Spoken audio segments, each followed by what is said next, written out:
liberty in the fires of hope and prayer.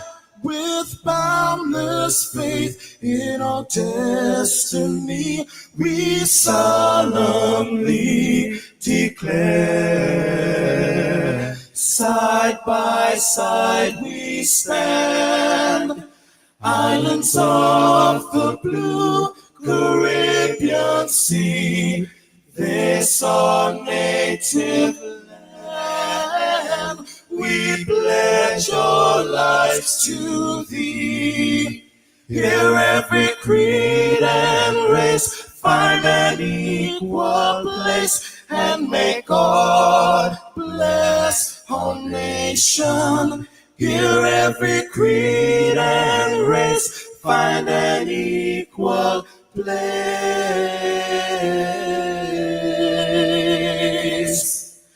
and may God bless our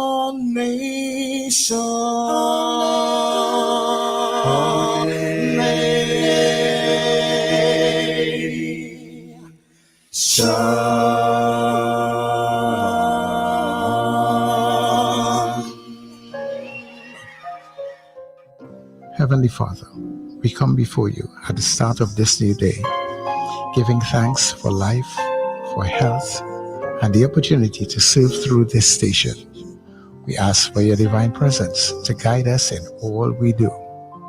Bless this broadcast, that it may be a source of inspiration, joy, and unity to all who tune in. Whether near or far, may our words uplift, our music heal, and our message bring light to those who need it most. We pray for our listeners, wherever they may be. Grant them strength for the day ahead, peace in their hearts, and success in all they put their hands to. Cover those traveling with your protection, and those at home with your comfort and provision. Lord, may everything we do bring honor to you and be a blessing to others. Guide our steps, bless our efforts, and let this station be a vessel of positivity and hope. In your name we pray. Amen.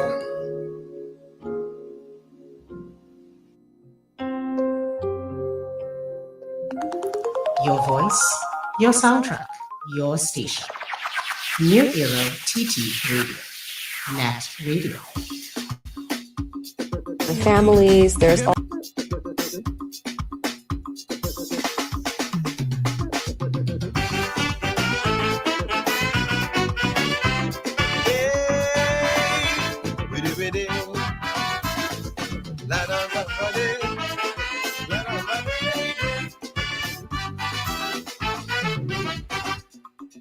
my aspirations might sound lofty to you, and so you criticize.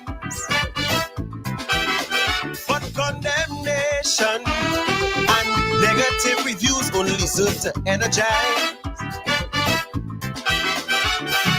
So-called friends will envy and jealous, yes, but everyone could handle your progress. But when they try to kill my passion and desire, it does only fuel my fire. I go in and sing like sparrow. I need to be versatile, cast a spell like shadow.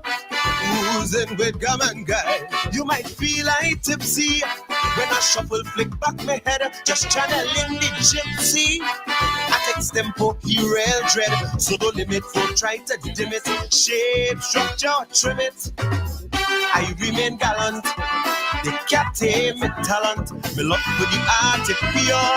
I take it to every show to achieve my goal. Kites out to the world.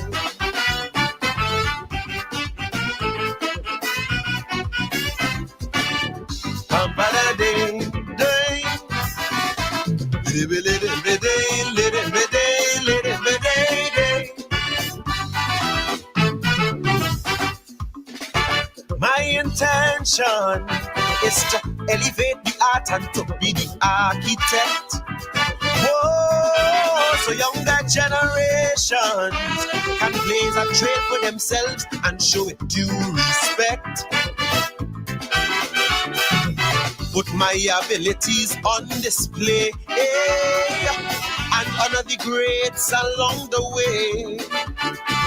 Take a pinch from their experience and just add my sauce. That's the impetus to chat my own cause. I go in and write like Stalin, Kitchener and Valentino, Calypso Rose, my darling.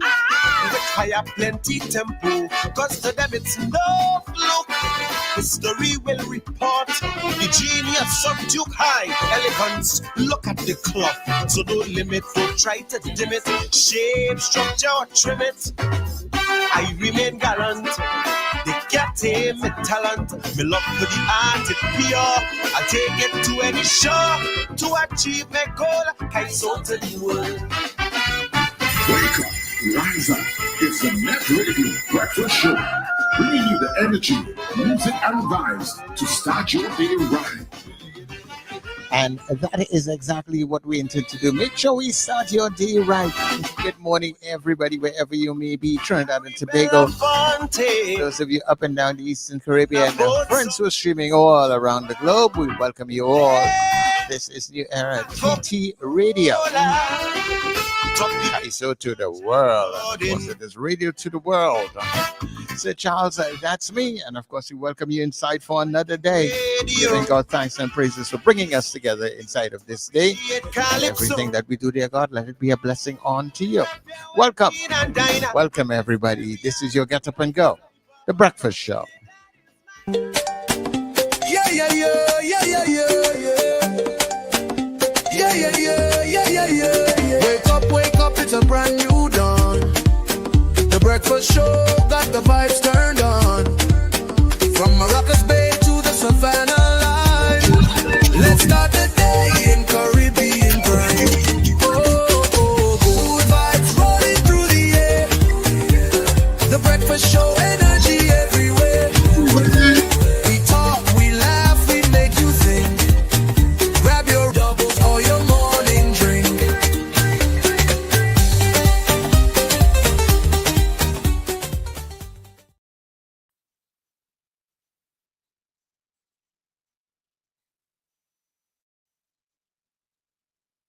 Good morning, good morning, good morning. It's Tuesday morning and welcome to the breakfast show. You know, I had my mic turned on and then I adjusted it and unplugged it and plugged it back in and forgot to take it back on.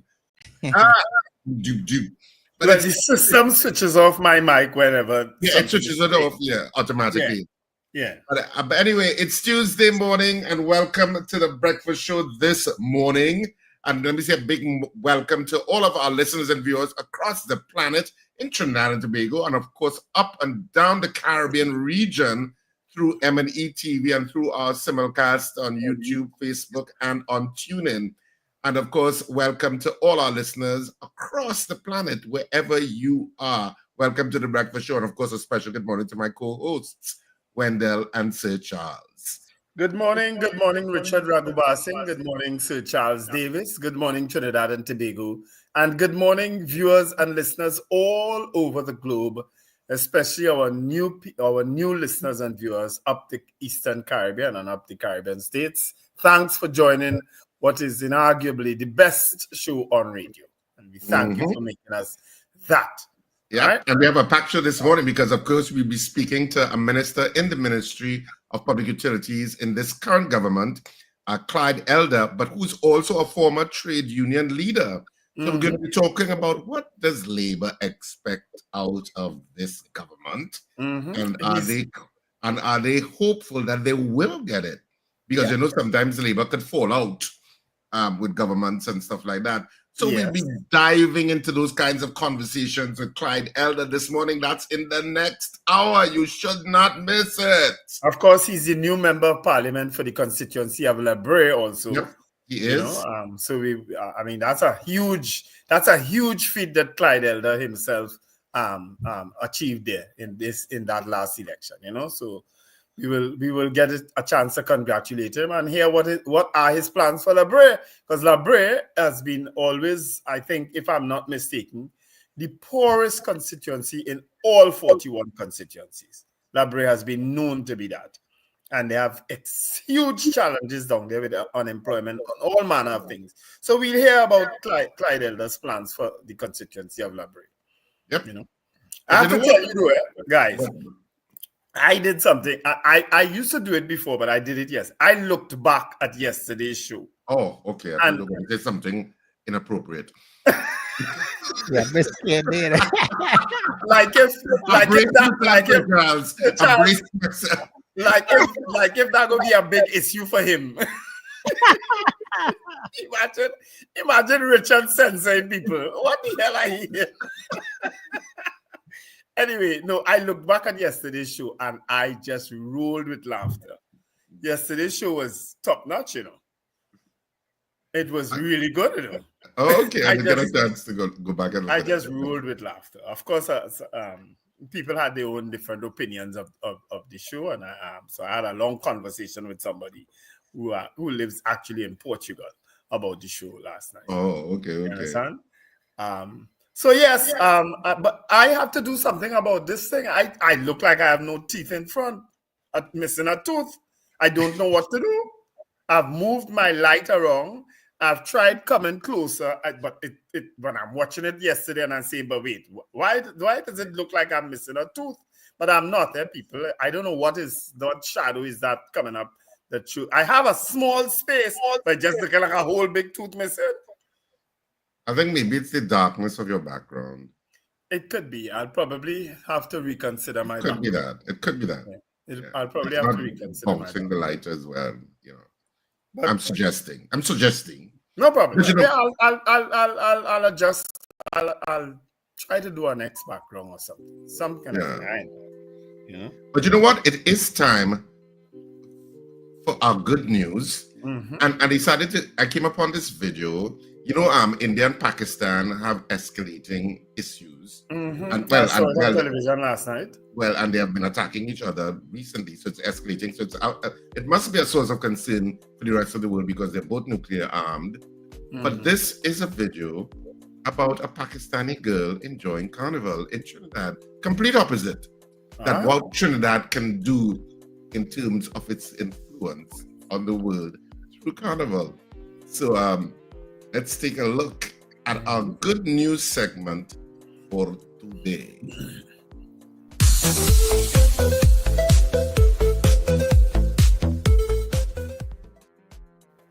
Activities to do, different kinds of food stalls. I also had my first doubles here, which is actually really similar to Chana Booty. The next morning, I went on one of the most serene runs of my life. Listen to the sound. This entire day was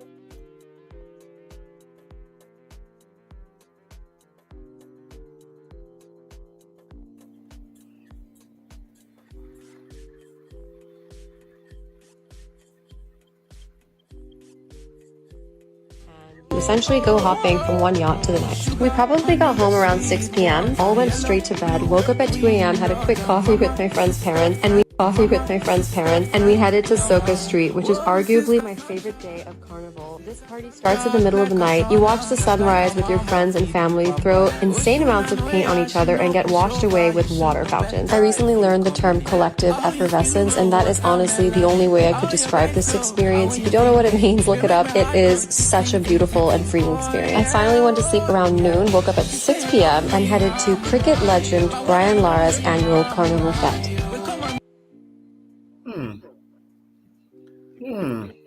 I was trying to get it to start from the beginning because it started midway now. Over 8,000 miles all the way from Pakistan to Trinidad to do Carnival this year, and here is what went down. First up, we went to pick up our Monday costume. Mine was gifted to me by the fabulous Trini designer Rian Rami, and the entire team was singing and dancing the entire time just to hype us up. At night, we headed to Mecca, which is a party that happens every year, and I was finally introduced to soca music. Carnival parties are actually super wholesome. Everyone comes with their families. There's all kinds of activities to do, different kinds of food stalls. I also had my first doubles here, which is actually really similar to Chana Booty. The next morning, I went on one of the most serene runs of my life. Listen to the sound.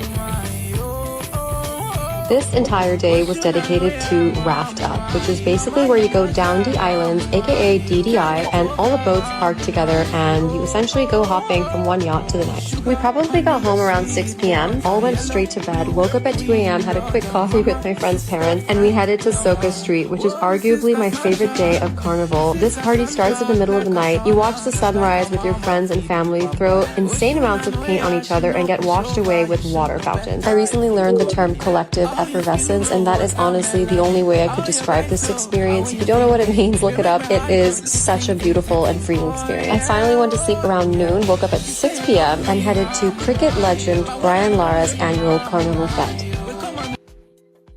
All right, so that was the entire thing because I got a little confused there technically.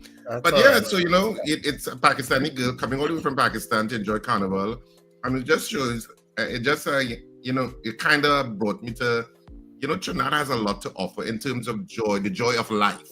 In its own way, we contribute to the joy of life through Carnival and through a lot of what we do here that we take for granted. So that's our good news. All right. It's lovely.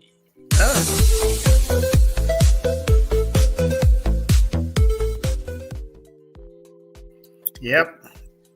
A lot of people enjoy our Carnival, and thankfully a lot of people now are posting about it, Yeah. and making it a feature of their TikTok or their social life and so on, their social pages.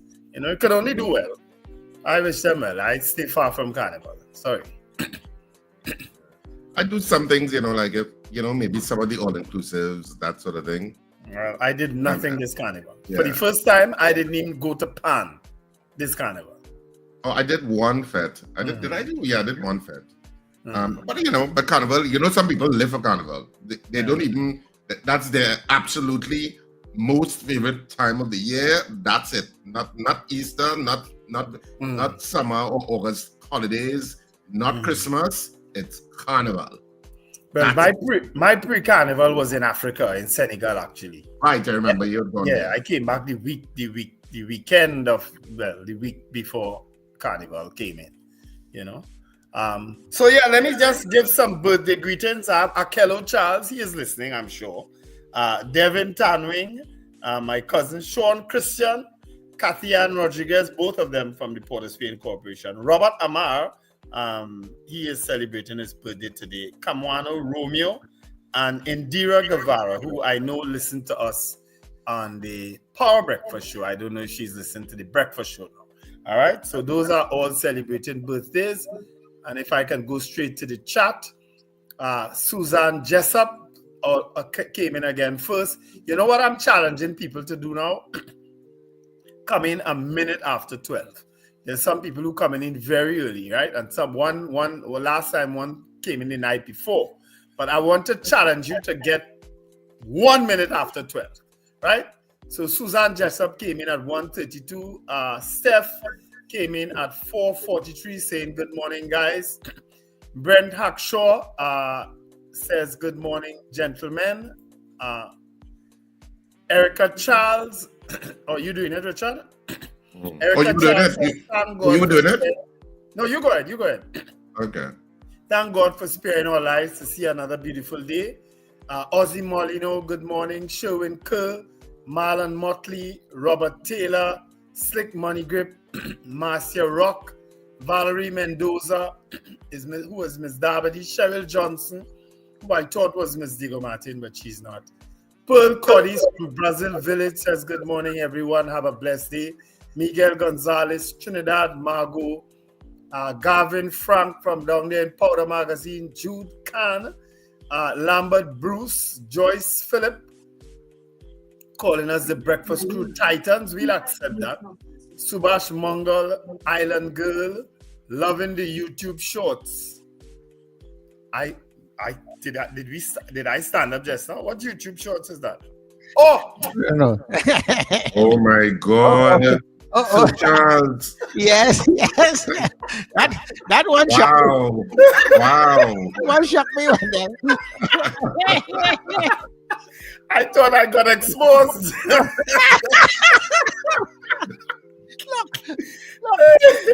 Katia and Charles. Rena Buru Jennings, Carol Guevara, Wayne Ramsey out there in Fort Lauderdale, Cat Consulting Services in Washington, D.C., that's Chris Toussaint, Julia Batiste from Maracas, St. Joseph. Is Maracas St. Joseph, right? That's what she said she was? Yeah, she did. Michael Good morning, Oliver, Julia.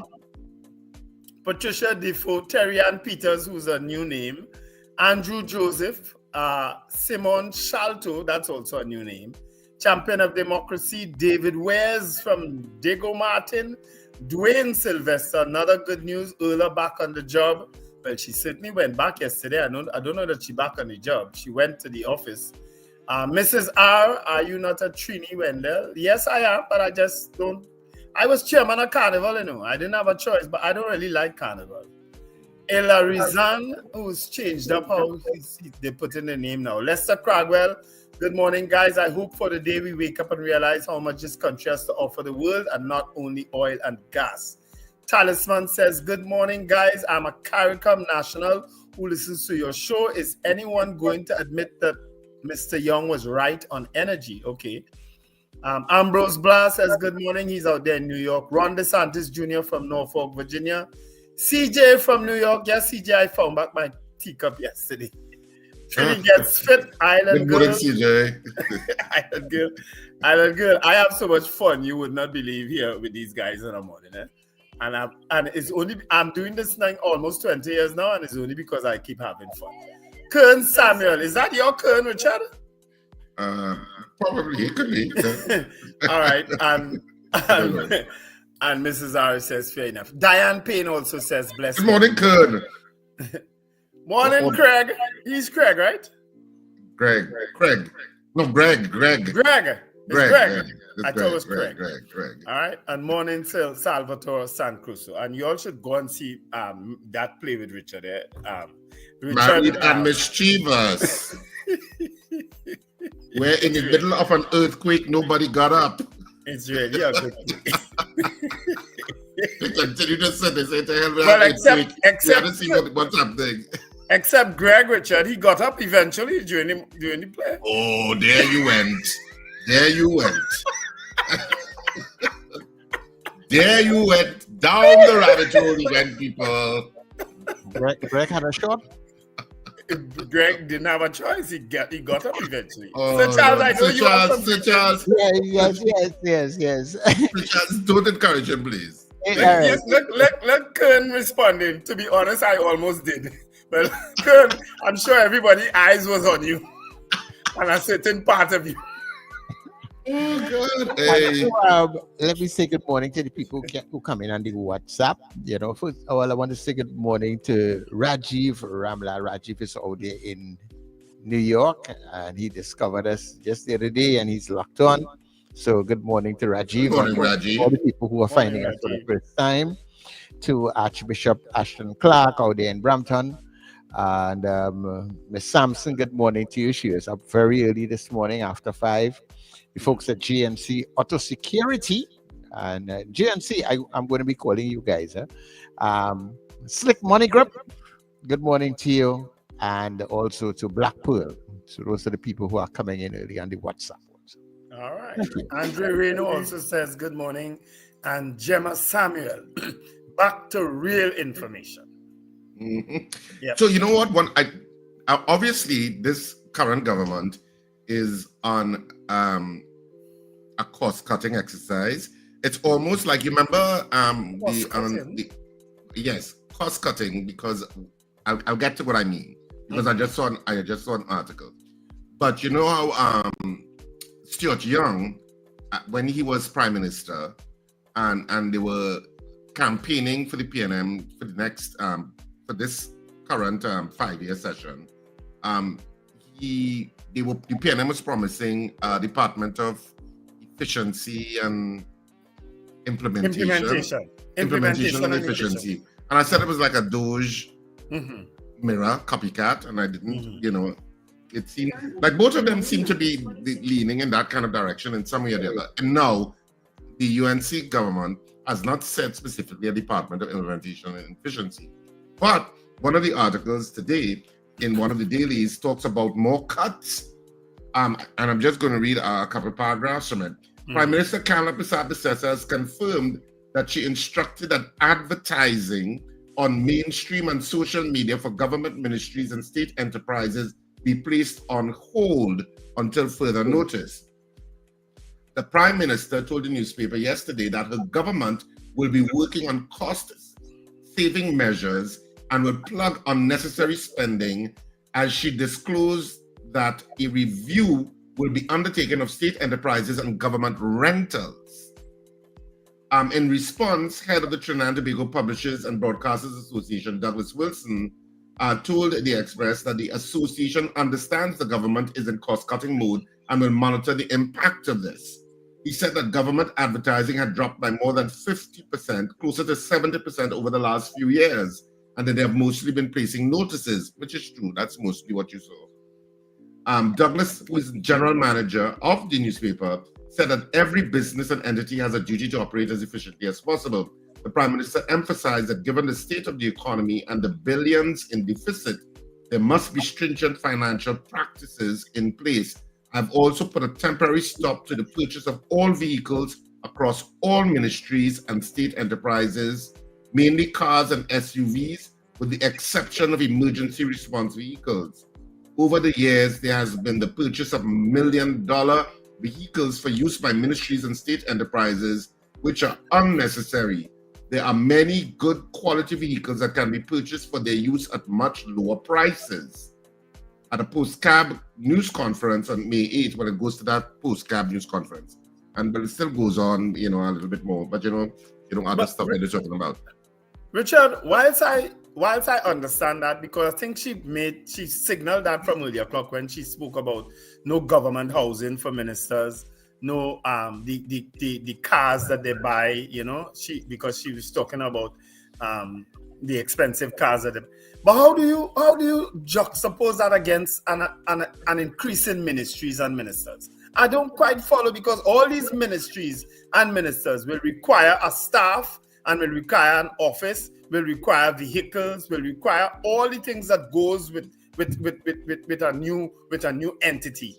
How do you explain that? That's, you see me, I ain't playing these games now. Don't come to tell me. Additional ministries is an additional cost. There's no getting away from it. I say additional ministries is an additional cost. And oftentimes when you do a new ministry, it's not a new ministry. Seldomly, let me qualify my words. Seldomly is it a new ministry from scratch. Usually it's a portfolio from another ministry that you've shifted. Yes. Okay, that's generally what happens. So if you look at the Ministry of National Security, they cut it in two: Ministry of Defense and Ministry of Homeland Security. Right. But then they shift other things around. I know the Office of the AG and the Minister. The ministry, usually it's Office of the AG and Ministry of Legal Affairs. That's what it was under the previous administration. Now it seems to be, I'm not clear what it is right now, because there is a Minister of Legal Affairs, there is an Attorney General, whereas in the previous administration, there was one person that was both. You're right. So we also have now a Ministry of Tertiary Education, when it was all encompassing education before. We've gone back to that ministry. Remember, we used to have it. But they used to have that ministry of Tertiary Education. Yeah. And there's a minister of the and a minister in the ministry too. There's a minister of public utilities and a minister in the ministry too. There's a minister of energy and a minister in the ministry too. You understand?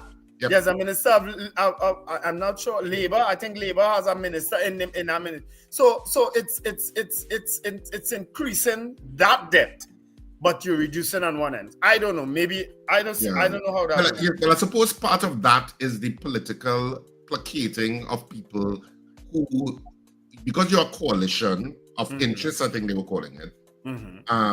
You have to placate people by giving them some level of a ministerial portfolio. Because remember, once you're a minister, you got a higher salary. Yeah. Yes. If you're looking at the nitty-gritty of it all, you got a higher income per month than if you're just a member of parliament.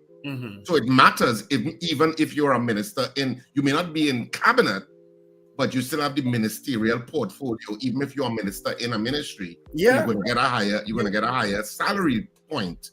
It still goes with staff. It still goes with a level of staff. Well, I don't know how much staff you get specifically as a minister in the ministry. To me, it's like you are right hand that the main minister might say, can you deal with X problem? Can you deal with Y problem? I'm never sure how that works. Because if you have worked in the public service or the public sector, and of course I've been in the belly of the beast, or have been in the belly of the beast for years, the minister is the head honcho. Well, the PS is really kind of the head honcho. But the minister is figuratively the head honcho in terms of government policy. The permanent sec is the head honcho in terms of accounting and financial. They can caution ministers that you can't do this, you can't do this, according to public service rules and regulations. But the PS is the accounting officer. They are liable for what the funds are. The minister is not liable, It's the PS. But isn't there also, when you do something like that, if like you're splitting up the ministry and that sort of thing, you may not have to outfit like new buildings, but you just realign people in different areas, and somebody. If it's a completely new ministry, you're going to have to find space. And let me tell you, people always talk about people who don't know. People always think that the public service is packed with people. It's not. There are many departments that are suffering in terms of the human resource, and some of it can't be filled because there's no space. I mean, sometimes you go into offices and people are basically packed against each other. You have situations. I know previously in terms of the years that I used to be involved, there were times people used to have files in their trunk because if they have certain cases, because they just have so much files on their desk, the priority cases they're taking home to do work at home and stuff like that. So a lot of public servants work very hard, even though, of course, the sentiment is to criticize and say, oh, public servants don't work, blah, blah, blah.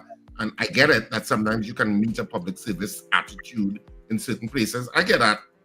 But sometimes a lot of departments are understaffed and people are already overworked.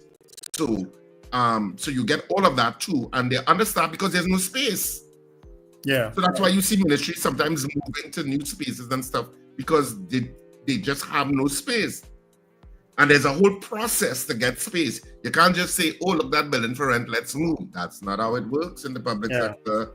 There is an actual division called the Property and Real Estate Services Division, PRESD, that deals specifically with real estate and rental, and they're the ones that negotiate. They're the ones that say, oh, you want more space? Prove it.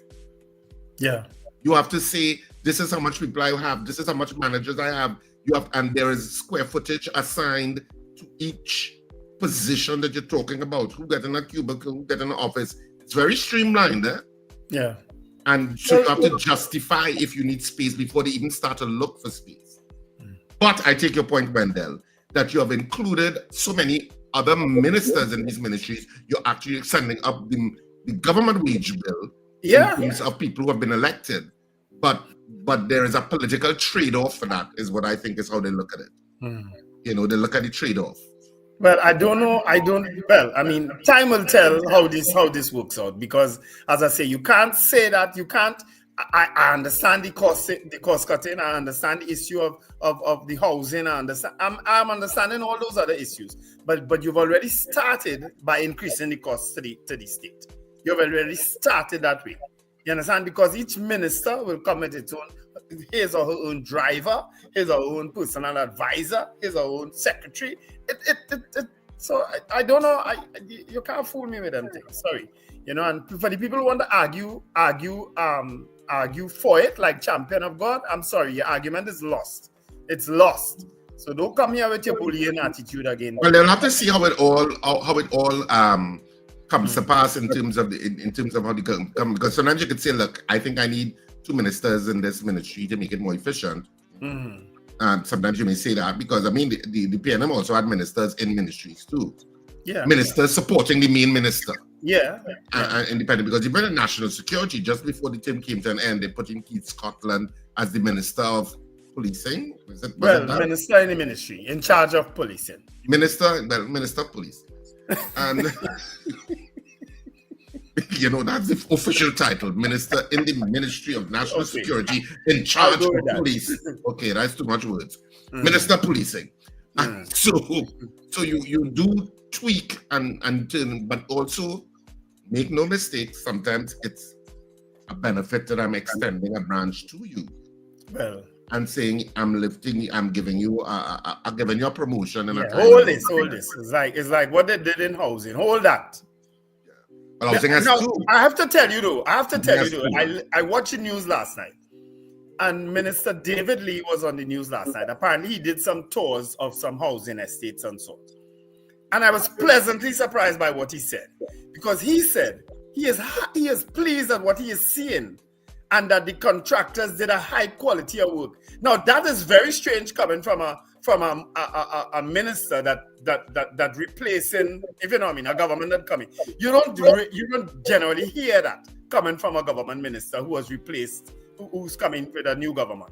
You always hear, most times you hear them say, "Oh, this is poor quality. This I'm not satisfied." But he said he was satisfied with what he was seeing, and that the quality of work was of a good quality from the contractors, and I was pleasantly surprised. Yeah, we probably have to get him on the program, Mr. Lee, and because he also said that he wasn't going to just stop any project just like that, because housing has always been an issue. It has been an issue since 1962, and well, so I've heard. I wasn't around then, but it has been a problem. It has been a problem since we have been independent.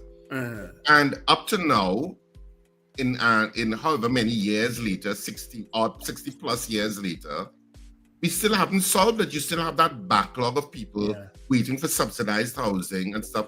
And I always find that should be because when you lift all those people up, can only be to the benefit of the society. Well, you know, Wendell, how I get aggravated about that whole issue of housing and how it has been dealt with. But that's what it has to be. Yeah. So hopefully, but he did say publicly when he came into the office that he was not just going to stop projects. He, once a project had made sense, it was going to continue.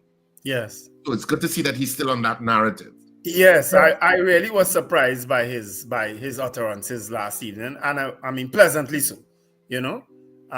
So let's see where that goes, because there's a lot of housing stock there that because AGC has always had problems paying. So hopefully they could pay people their money, the contractors their money, and let them finish off what they're doing and give people the houses. Because I think get it done.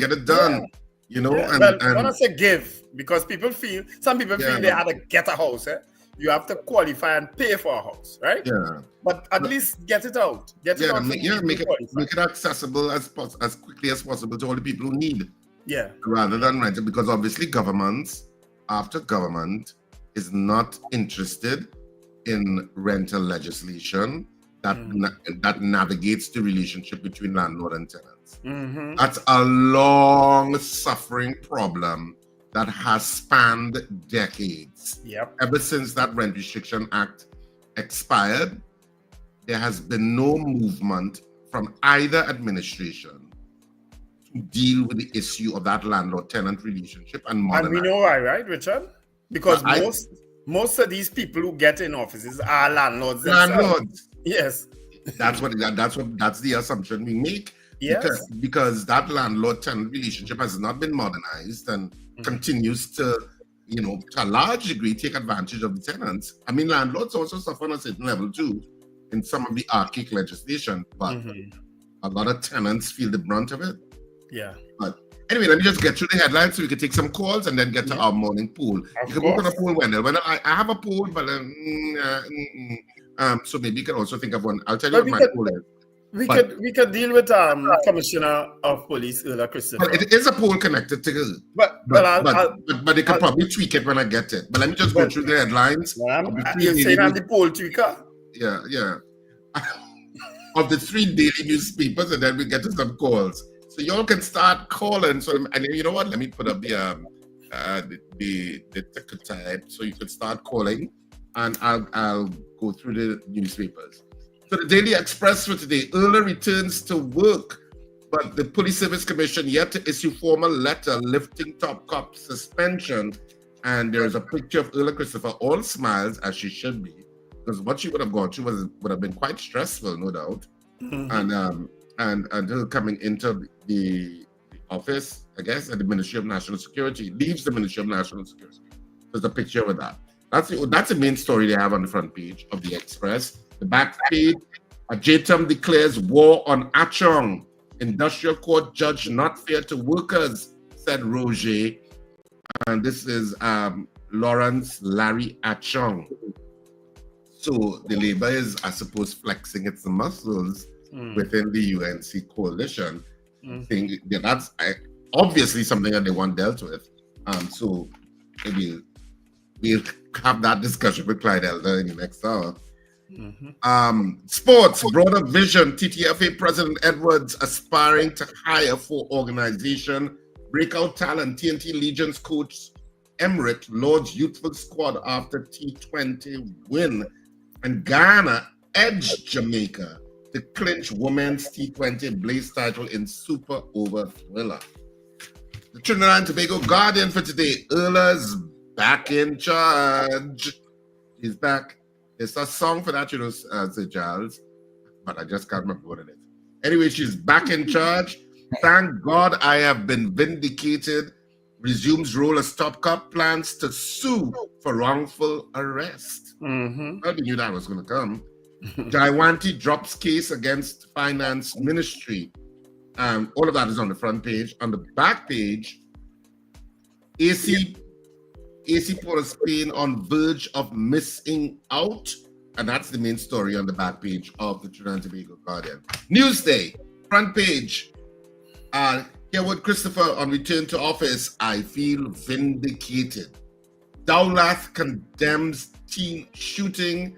And there's a picture, of course, of Ella Christopher looking very vindicated and all smiles.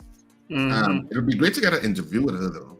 Yes. Start working on that right now. I want to know, I have one question for her. How does it feel like to be an ordinary citizen sometimes? Who've been harassed and set upon by the TTPS? Trumped up charges, not enough evidence, and dragged before. How does it feel like, Miss Christopher? That's the question I want to ask her. You and Lincoln have a real problem with the police, No, I have real problems with the police. All right. Go ahead, Richard. Go ahead. Lincoln, I have. Go ahead, Richard. I have real problems of being able to finish my headline. TTCB boss hails Tony success, excited for future. Breakout T20 enhances CPL, and TTFA boss football can change TNT landscape. So that's it for our 3 dailies this morning. And of course, this is where we can take some of your calls. And of course, if you are watching the ticker tape below, you can see the number to call. It's 281-1315, 281-1315. You can WhatsApp call us. Of course, if you're outside of TNT, you know you need to add the 868. So you can direct call us or you can WhatsApp call us. We're taking calls now. Nice. Good morning to you, caller. Good morning, gentlemen. No, good to be here. Hey, Richard, I want to ask you a question here. If one can make laws, like a government can make laws. So if you can make it, can you also reverse it? And the reason why I'm asking this, can you also what? What's that? Can you also what? You said you can also break it. Oh, can you not break it, not break. What? Reverse it. Reverse it. Or reverse it. Yeah, because I hear, the more things change, you really see it doesn't change.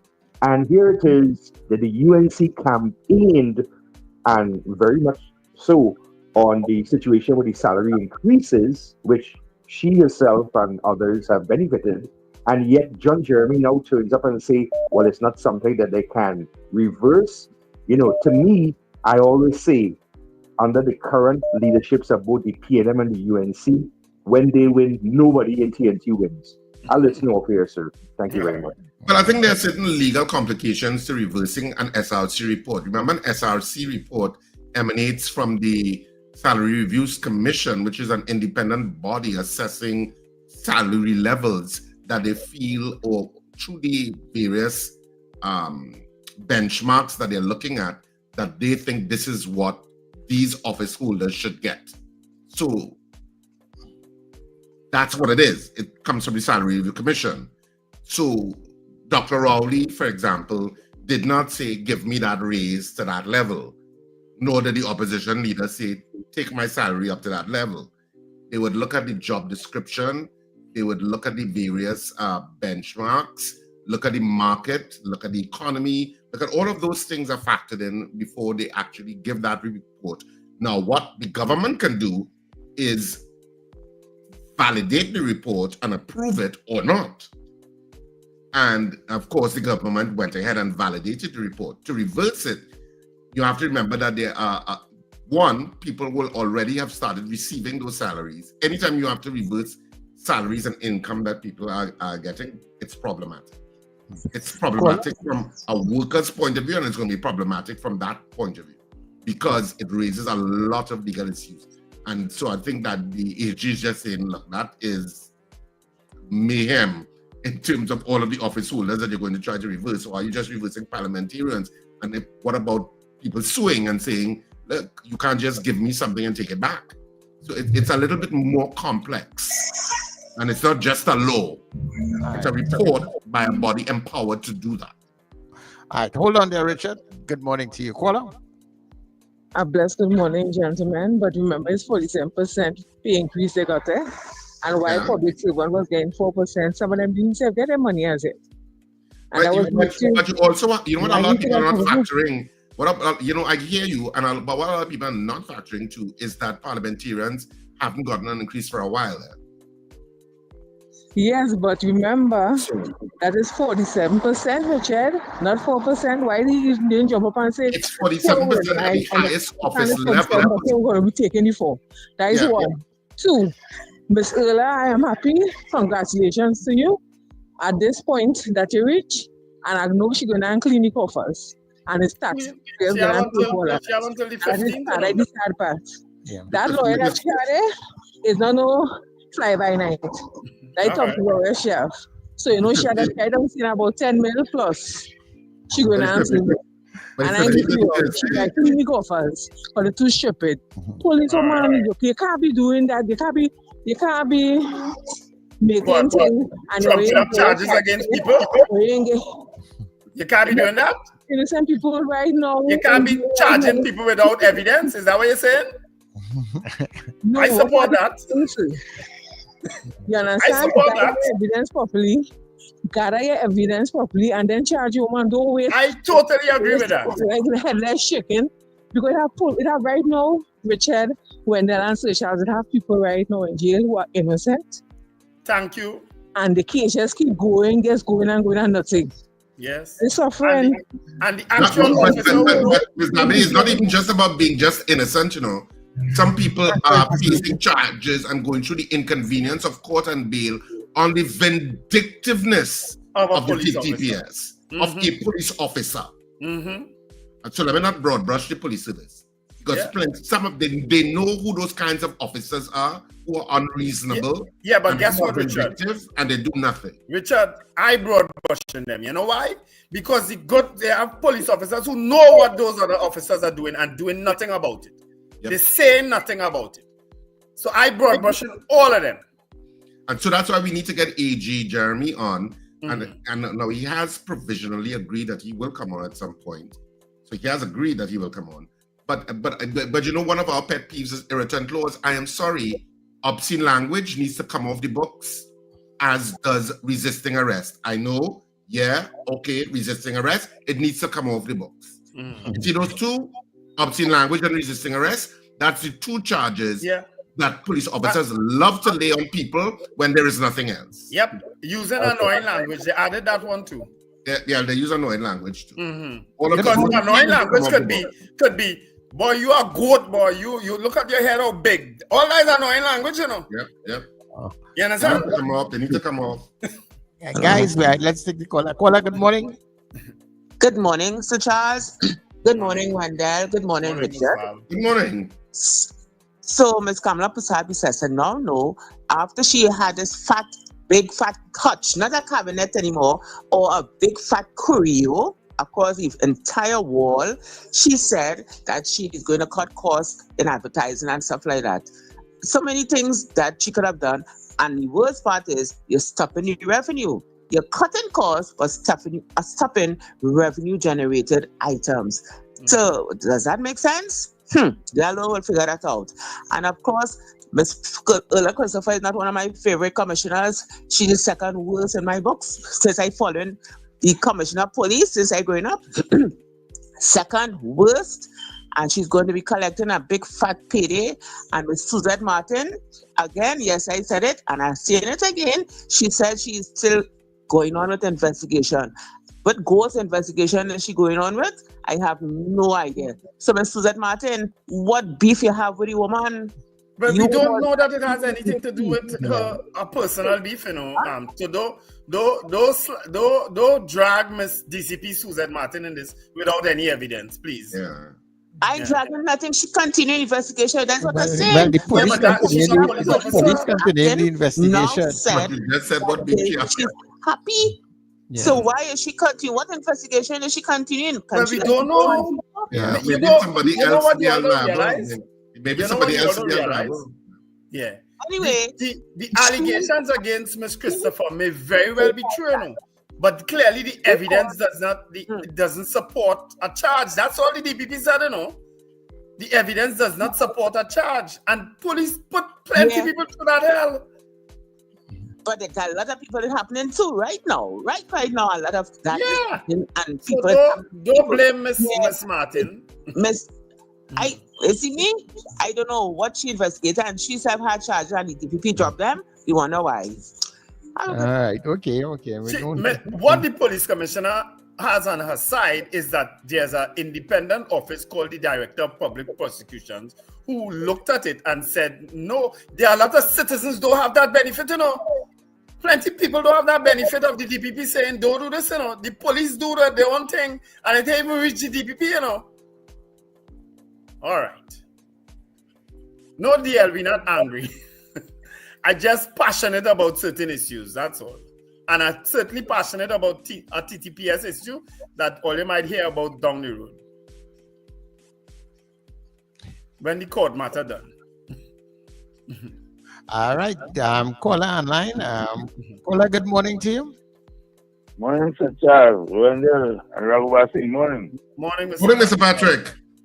All right, let me take it down. I'm taking it down. I'm sipping my water and taking it down. Right. The guy who called before and asked for the reversal are the salaries, right? Nice? Mm-hmm. Well, he didn't. How does they can reverse back the salaries, but they could reverse back property tax and reverse back the merchants? Mr. Patrick, don't say reverse in back. Parliament? Yeah, reverse. Yeah, but don't say reverse. Reverse. Is that the same Parliament thing that go through? I thought I just explained that SRC Yeah, but is you don't not want to go through that, legislative. please. Don't do us that. Yeah, It's not legislative. There's process and legalities to take place there. Richard would have gone to great lengths to explain that. But the board have it. They went to Parliament, which is a legal settings, to introduce property tax, right? Yes. Because the highest court of the land, Parliament, right? Mr. Patrick, we went through all this discussion already, you know, countless times. Oh, because I don't know how you want to do like Mr. Trump, reverse everything by no. We don't have executive orders like that. Yeah. So sorry to disappoint you. We don't operate that way. We have a legislature, and you also have independent commissions and stuff that also operate without political interference. So, well, supposedly without the political interference. You're not supposed to be politically interfering with commissions, which is why public servants just can't be fired just like that. A public servant could be fired in America. They could just come in and say you're fired, but not in Trinidad and Tobago because you're protected from the politics by service commissions.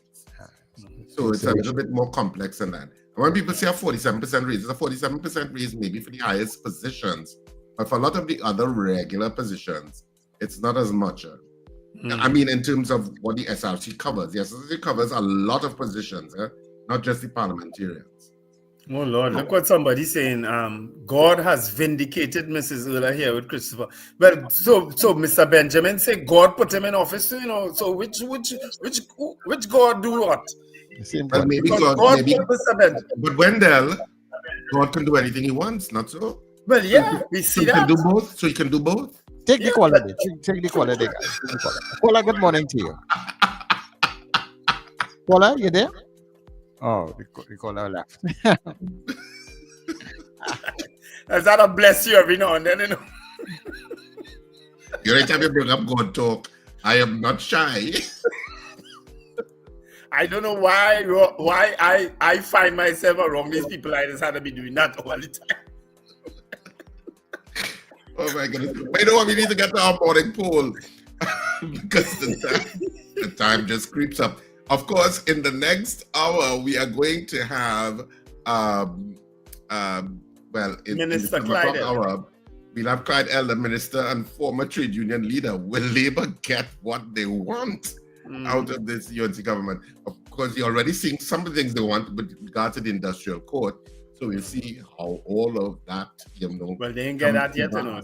They're asking for that to happen. I know, that's what I say. That's one of the things they're asking for, obviously. Yeah. But let's get our morning poll this morning. But I wasn't sure what a morning poll, but this is the one I have, but we can change it completely. But this is what I had. Why is it not coming up? Yes, that's a good one. That's what I was thinking about. Actually, one of champion of democracy also suggested that poll. Do you think she should get an extension? Because her term of office expires on her 60th birthday, which is May 15th. Today is May 13th, so in 2 days' time. Thursday. Thursday her term expires. Yeah. So do you expect Earl Christopher's tenure as Commissioner of Police to be extended? Now, the last opposition, which is now the government, was vehemently against it. So it'll be interesting to see how they treat with it this time. You know? So that's our poll, right? Do you expect her term as Commissioner of Police to be extended? Yes or no? All right. We have some votes already, Richard. Whenever you're ready, say. I'm ready. Lock Freddy. Champion of democracy says no. Trini gets fit. No. Miguel Gonzalez, no. Marlon Motley, no. Lester Cragwell, no. Alistair Hart, no. CJ from New York, no. Anthony Atwell, no. Keep voting, people. We want plenty votes on this poll today. What say you, caller? Yes, this is W. W say yes because remember there's no parliament. So how they going into to install Mr. Benjamin? So I would say yes based on that only. All right. So we have one yes. Far Rockaway says no. Wayne Joseph, no. Carol Guevara, no. Susan Jessup, no. Franklin Bihari, no. Terrence Roach, no. So Charles, do you have any on WhatsApp? Yeah, Pauline says no. Afia says no. Sean says no. And Anand says, of course, no. Morning, Mr. Ramlogan. Ilarizan says no. Sentil Lincoln Francis, that's also a new name, says yes. Gershwin Black says no. People making up real names, boy. Those are. Did I give you Franklin Bihari? I think you did. I think I did. Subhash Mangal says no. I read where they are only allowed 2 one-year extensions. Well, I think she's only had one, Subhash. So she's entitled to another one. MS says yes. Donna Ramlochan says, Sir Charles, play a song for me, Brothers Johnson, giving you all my love. Donna Ramlochan, you're up in your feelings this morning, girl. Sure, you will play it later for you. Sherwin Kerr says no. All right, so I have Black Pearl says yes, and Joyce Phillips says no. All right. So people, as we go into the news also, remember you could continue to vote. Don't wait until the news done. Then to vote, because we can. So all during the news you could vote. You can vote. Come back after the news, you'll be able to get your votes in between there, right? Michael Oliver says no. Brent Hackshaw says no. Beauty Culture says no. Gershwin Black, I did say that, but if that's your real name, I apologize. Gregory Boyer says no. Donna Ramlochan says, I hope not. So I don't know what that means, Donna. I guess that's a no. Yeah, I'll take that as a no. Mm-hmm. Yeah. I rule that as a no. Yeah. I have a very good friend who's like a brother to me called Gershwin, not Gershwin. So I understand those types of names. All right, we'll be moving now to our 7 o'clock news because guess what? It's 7 o'clock. So that's what we do on The Breakfast Show.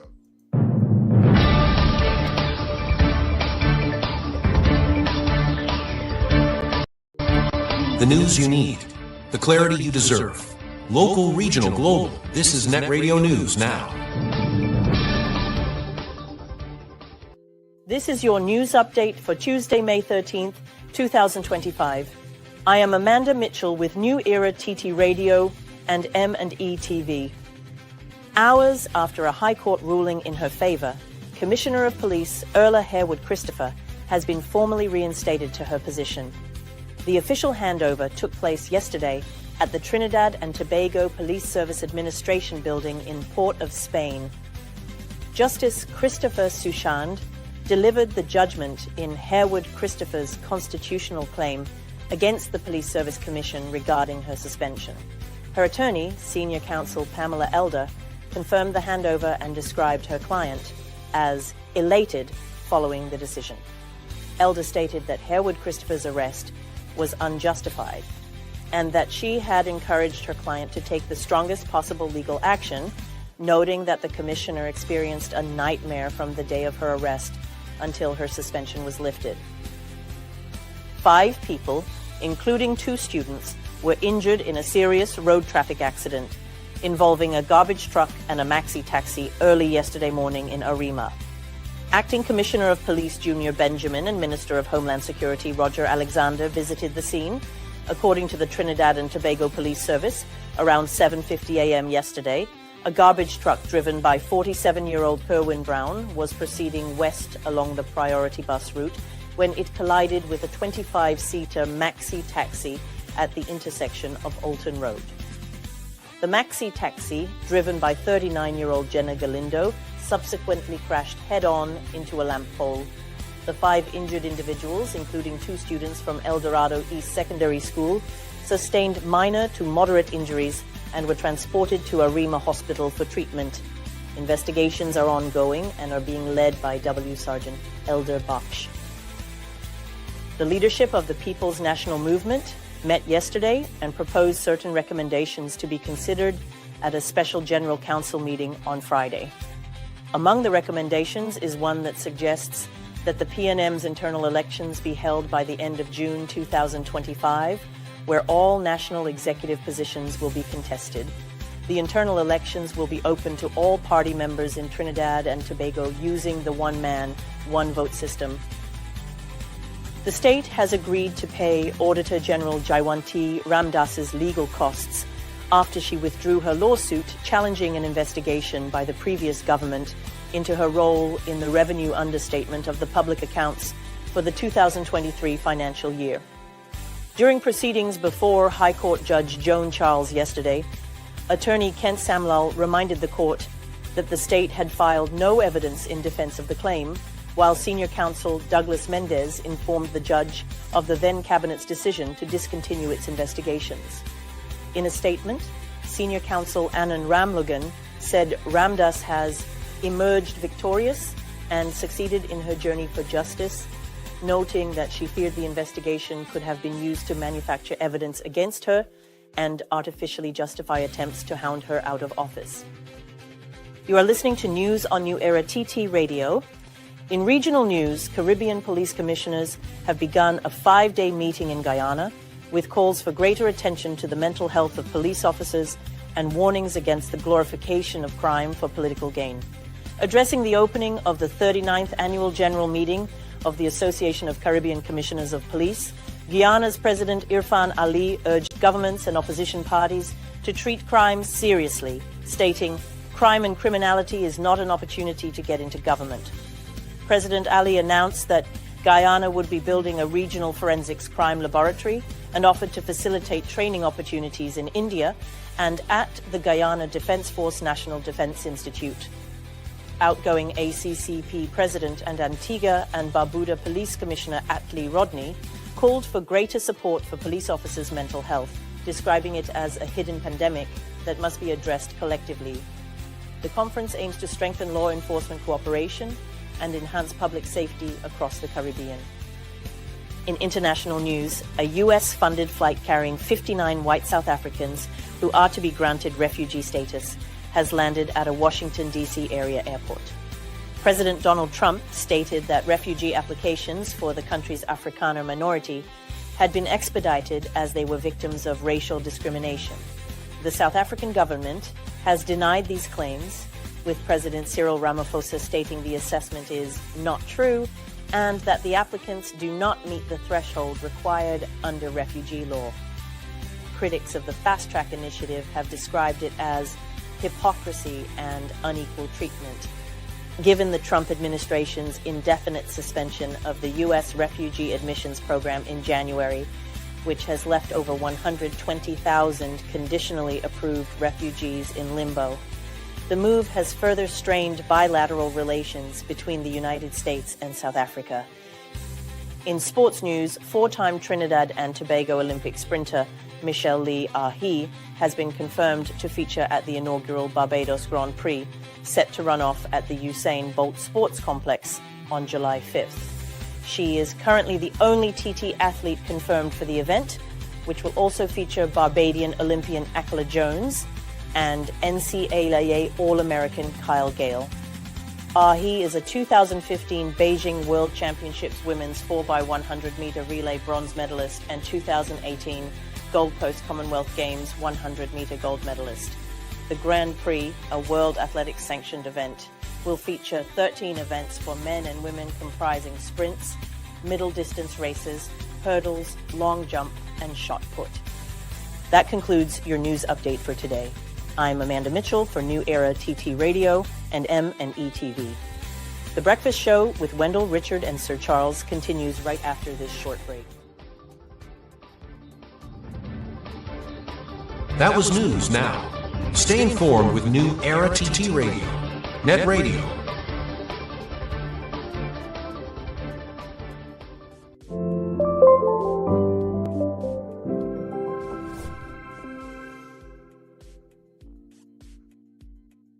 Much more. Wellness is a holistic integration of physical, social, emotional, spiritual, intellectual, financial, occupational, and environmental state. Join our host, Terry George, a health coach, author, mediator, and CEO of the Institute of Health and Fitness, as she discusses 8 elements with several professionals within the various dimensions of wellness. So let's kick burnout to the curb for good. Join Terry and George for Dimensions. Fridays at 11 a.m. on New Era TT Radio, Net Radio. Join me, Brother David Muhammad, every Tuesday from 6 p.m. to 8 p.m. here on New Era TT Radio, Net Radio, Powerful Radio. Join me to hear knowledge, wisdom, and understanding. Tuesdays, 6 p.m. to 8 p.m. here on New Era TT Radio, Net Radio. Wake up, rise up. It's the Net Radio Breakfast Show, bringing you the energy, music, and vibes to start your day right.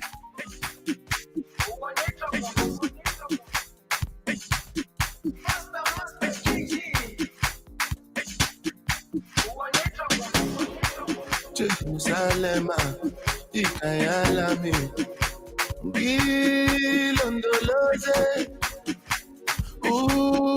Ambenami zungangishilana Jerusalem ikayalami ngilondoloze ambenami zungangishilana Oluwabona, I'm not perfect, I came from ruthless times as a juvenile. Ilondoloze, Zungangishilana. Look into my eyes, see pain and sacrifice. What's goes on my mind, just trying to survive. ilondoloze sungangishilana tomaka ema uru oti uru si uru ebi wọn wá mi ní gbòòrò tójúkú ojú uru ní àyíké sórí tẹ́kù sí mi sórí láti ìkọ̀rọ̀ sí gbòòrò láti ìkọ̀rọ̀ gbòòrò. Ilondoloze ilondoloze ilondoloze sungangishilana dawo yami ayikholana buso wami awukholana ilondoloze zuhambe nami dawo yami ayikholana buso wami awukholana ilondoloze zuhambe nami. Hey everybody, and of course it's now 11 minutes past the hour of 7 o'clock, and of course you are listening to New Era TT Radio. Make sure you go check us out on the different platforms, and we're glad to be here with you inside our number 2. Right, so let's take a look and see what the weather is going to be like for today. Good morning again, Trinidad and Tobago. This is your weather update for Tuesday, the 13th of May, 2025, from New Era TT Radio and M&E TV. Today, sunshine will likely be interrupted by a few intervals of cloudiness and showers over a few areas. There is also a low 20% chance of the odd isolated thunderstorm. Tonight will be generally settled apart from the odd lingering shower, making for a mostly comfortable evening. We should note that a mild to moderate concentration of Saharan dust is present in the atmosphere. Persons sensitive to this change in air quality should take the necessary precautions to protect their respiratory health. For our neighbors in the remainder of the Lesser Antilles, expect partly cloudy to cloudy periods with occasional showers and isolated thunderstorms. Temperature-wise, Trinidad can expect a maximum of 33 degrees Celsius today with a minimum of 24 degrees Celsius. In Tobago, the maximum will reach 31 degrees Celsius with a minimum of 26 degrees Celsius. With humidity factored in, the heat index will make it feel like 38 degrees Celsius in Trinidad and 36 degrees Celsius in Tobago, so please remember to stay hydrated and take breaks from the heat when possible. Sea conditions are moderate with wave heights near 2 meters around Trinidad and Tobago and up to 2.5 meters in the leewards in open waters. In sheltered areas, expect waves below 1 meter around Trinidad and Tobago and up to 1.5 meters in the leewards. The sun rose this morning at 5:44 and will set at 6:20 this evening. For those planning maritime activities today, high tides in Port of Spain will occur at 3:54 this morning and 5:02 this afternoon, with low tides at 10:42 this morning and 10:28 tonight. In Scarborough, high tides will be at 3:26 this morning and 4:33 this afternoon, with low tides at 10:12 this morning and 9:53 tonight. This has been your weather update for today. Enjoy the sunshine when it appears, but keep an umbrella handy for those possible showers. And remember to take precautions if you're sensitive to the Saharan dust. From all of us at New Era TT Radio and M&E TV, have a wonderful Tuesday.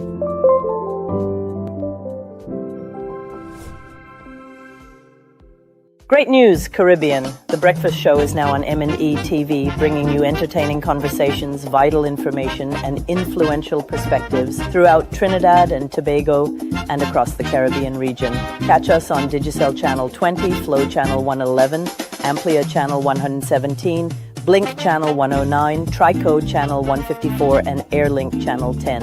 The Breakfast Show connects with the Caribbean and Trinidad and Tobago like never before. We're now on M&E TV.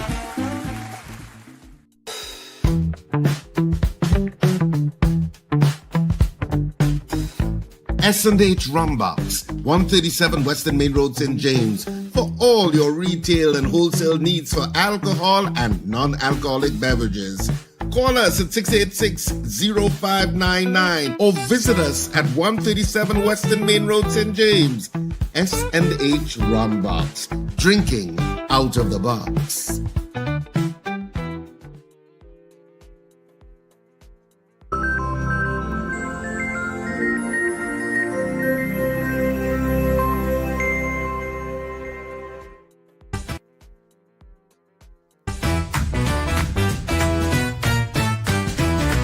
Advertise with us on New Era TT Radio, the fastest growing streaming platform for talk in Trinidad and Tobago. Audio and video ads welcome. Elevate your brand with us. Connect with us at newerattradio@yahoo.com or call us at 299-5156. Now what are you waiting for?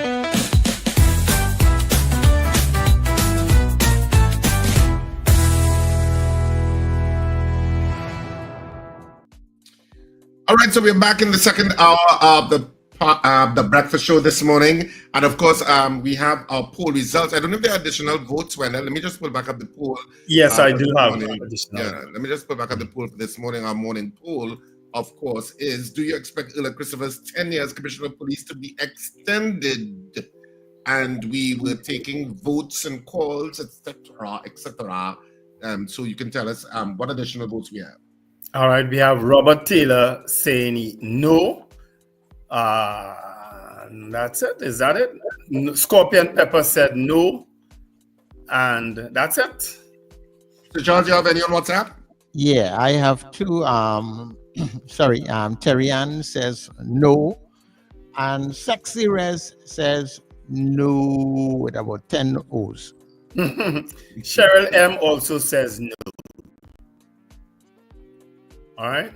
All right. So our poll this morning, as you can see on our screen, is: do you expect Ella Christopher's tenure as Commissioner of Police to be extended? We had 38 people voting on the poll in the allotted time. And of the 38 people, 34 of you said no, you do not expect her 10 years Commissioner of Police to be extended. 4 of you said yes, and respectfully disagreed with the majority. So the majority of the opinion that no, it's not going to be extended.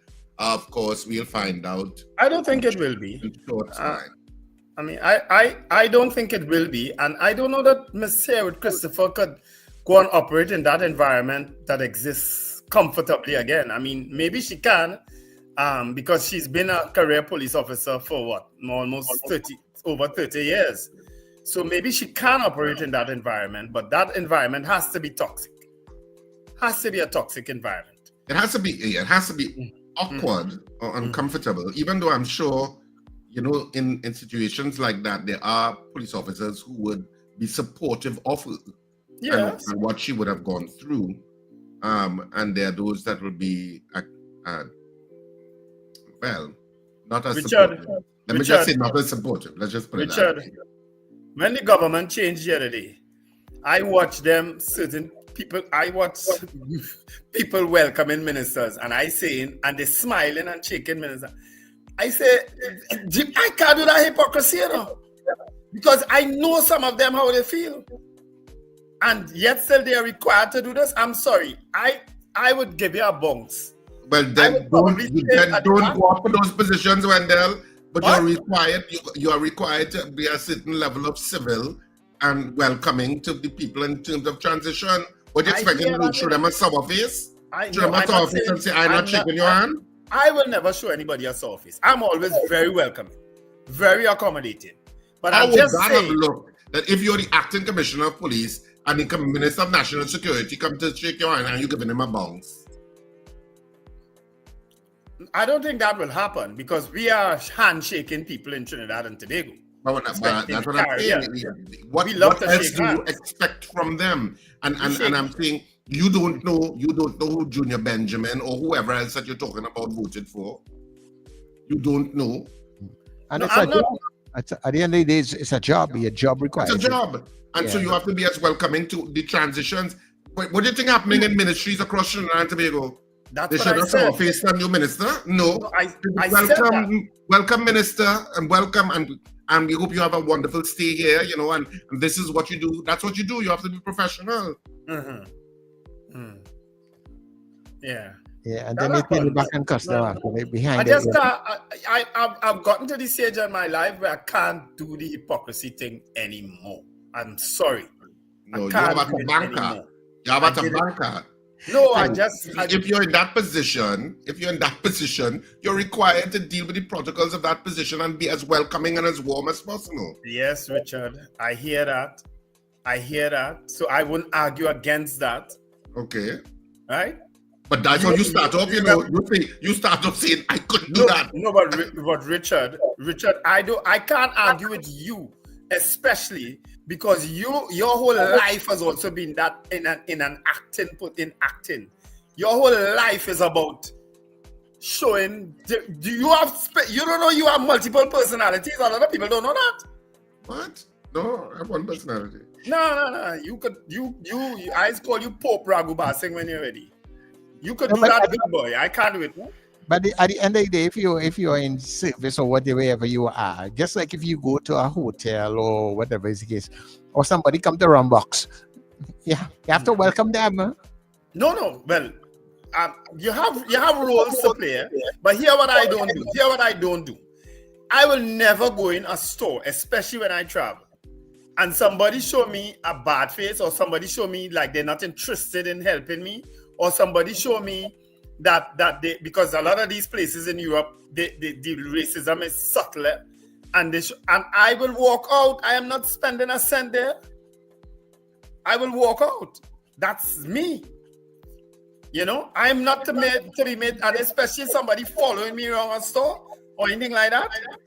No, I not deal with. That's me. Other people can deal with that. I can't deal with that because I didn't come to steal. I came to, and I don't even browse. When I come to get something, I go and get it, and then I leave. You understand? So that's how I am. Well, just on an update to our listening and viewing audience, Clyde Elder has asked if he could join us around 7:20 a.m., which is all around now. So we expect him to join in shortly, just to give you an update in case you're wondering what's going on. Mm-hmm. So he should be with us shortly. He did indicate that. So we will just await his arrival into studio, where we will, of course, talk about Labour's coalition with the UNC, what they expect to get out of it, because, of course, Labour would have joined as part of the coalition of interest to get something out of it, because they felt the PNM did not support at least some unions. I don't think all unions did it, but a lot of the major unions did. They just felt the PNM didn't seek the interests of workers in the same way that the UNC was promising to do. I'm just, of course, simplifying it, but that's ultimately what it would be. Well, last evening, I was watching the news and they were interviewing Michael Anizet. I think he actually did an interview in the morning period yesterday on TV6 with Marlon Hopkinson. And he was insisting that this government needs to go back to the 2015 agreement of 12%. He said that it should start at 12. That's what he was saying last. I sent that little clip for you all in the chat, that maybe we need to speak to Michael Anizet and ask him, what does he mean by this? You understand? Is it that that's the starting point, 12%? That's what he was saying. Yeah, remember they have some kind of... That was never articulated. Sorry, go ahead, Sir Charles. Sorry. Yeah, I was saying with Mr. Anizet, remember they have always been arguing about some outstanding arrangement that was made that was never kept. And I think that is probably what he was going back to. Yeah. But he's talking about port workers. But I don't know who he was speaking about. That's what I was saying. I only got part of it.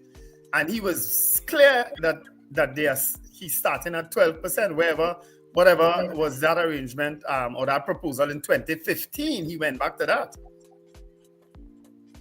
So maybe we could get him and he could clear up what does he mean by it. Yeah, but certainly on the platform, 10% has been what has been proffered by the PSA. Yeah, well, generally on the platform, the political platform, with regard to the UNC, they have articulated 10% in terms of the negotiations of that were outstanding. Because of course there were several unions that did settle at 5% over the period of over various years. So some unions did settle, but some settled for 4% and some settled for 5%. Yeah. But there are some, of course, who are holding out for the 10%. But whoever is Krista Glasgow has said there was an agreed 12.5% for port workers in 2015. Right, that's what I was thinking. So maybe that's what he was talking about. Yeah, that's what I was thinking. He had to be talking about port workers because I remember when we had spoken to Mr. Anizet in the previous, previous world, he did indicate that there was and that the current board was not complying with that agreement. I think that was part of the grouch when they went on the go slow, and they were only doing and they worked to rule and stuff. Remember, the port went through that sometime last year, close to Christmas, when they slowed them because they know around Christmas time they have plenty power. Because they know people want their goods and stuff. Their barrels, yes. Yeah, so that's when they had gone to kind of, to rule. And that was one of the issues. If I remember correctly, that was one of the issues. Yeah. And remember, we spoke to the head of the port at that time, the chairman. Was it the chairman? I think it was. I wasn't there that morning, but I listened to that interview and I cringed. Yeah, because he couldn't answer a lot of questions. He didn't know anything. Yes. He didn't know a lot of what was going on. And when we were asking him certain questions, he was like, well, I'll have to get back to you all. I'll have to get Lyle back to you. Alexander, I think that was his name? Yeah, I can't remember. What's his name? I think so. Maybe it was. So. Yeah. So, do we have Mr. Elder in us yet? Maybe he did say he was dealing with a situation and he'll join us. I did. I just sent him a text again, so I'm waiting to see, what will happen. Yeah. Yeah. Well, maybe we could probably just talk take to a couple calls now. people if you have comments on anything that you would like to raise or what we've been talking about so far. Give us a call, 281-1315. That's 281-1315. Yeah. Let me say a special good morning to Miss Farah Hayatali. Good morning, Miss Hayatali. One thing I see people been talking about, guys, yesterday I saw it circulating, is that they find that the new government, they are not seeing or hearing much from the government of itself, because the government not making news as they're expecting, a new government to be outside there, having things in the forefront. They find that some people were actually missing. Well, they're not doing. What I will say is that a lot of the ministers don't seem to be doing interviews as yet. Yeah. A lot of the people who won those seats don't seem to be doing interviews. They were unavailable or inaccessible during the elections as candidates. They were inaccessible or unavailable after they won. And at this time, some of them continue to be inaccessible or unavailable. So obviously, you have to think at some strategy. Yes, and a game plan taking place. But we have a good morning to you. Good morning, gentlemen. I wanted to make a contribution since last week about Mr. Paderat's revelation about this scanner that he went in and proved that it's not working and tried to prove that it's not working. One of the key elements that a scanner goes off for, the key element that a scanner goes off for is metal. And Mr. Paderat's clothes were so tight to him, I'm pretty sure he didn't have no metal in him. There was no metal in his hand to allow the detector to go off. So I'm wondering what kind of papi show thing this adult man, and I use that word loosely, is coming on social media and trying to imply. Come on, Lincoln, be respectful. You mean when he walked through the thing and said wasn't there a viral video trying to show that it was unplugged? Yes. Well, yes. To be fair, that could have been any other device that was there. I'm not saying that we not for a major scanner like that. Correct. But the whole point about it is, for a scanner to be proven not working, you have to go through with a piece of metal, right? And you have no metal in your hand. But if you don't have any metal, this scanner will never go off. But didn't he have his phone in his hand? I don't know if he did. I can't remember if he did. But I think he was being filmed. I'm not sure. I can't remember. Right? All right, thank you, Lincoln. Yeah, but that's a non-issue, Lincoln. That was kind of debunked earlier. The ministry issued a statement after that the scanners are in fact working. So leave that alone. That is bacchanal talk. We're moving straight into our interview with Clyde Elder as he's joined us. So let's move to our Let's Talk segment with Clyde. Yeah.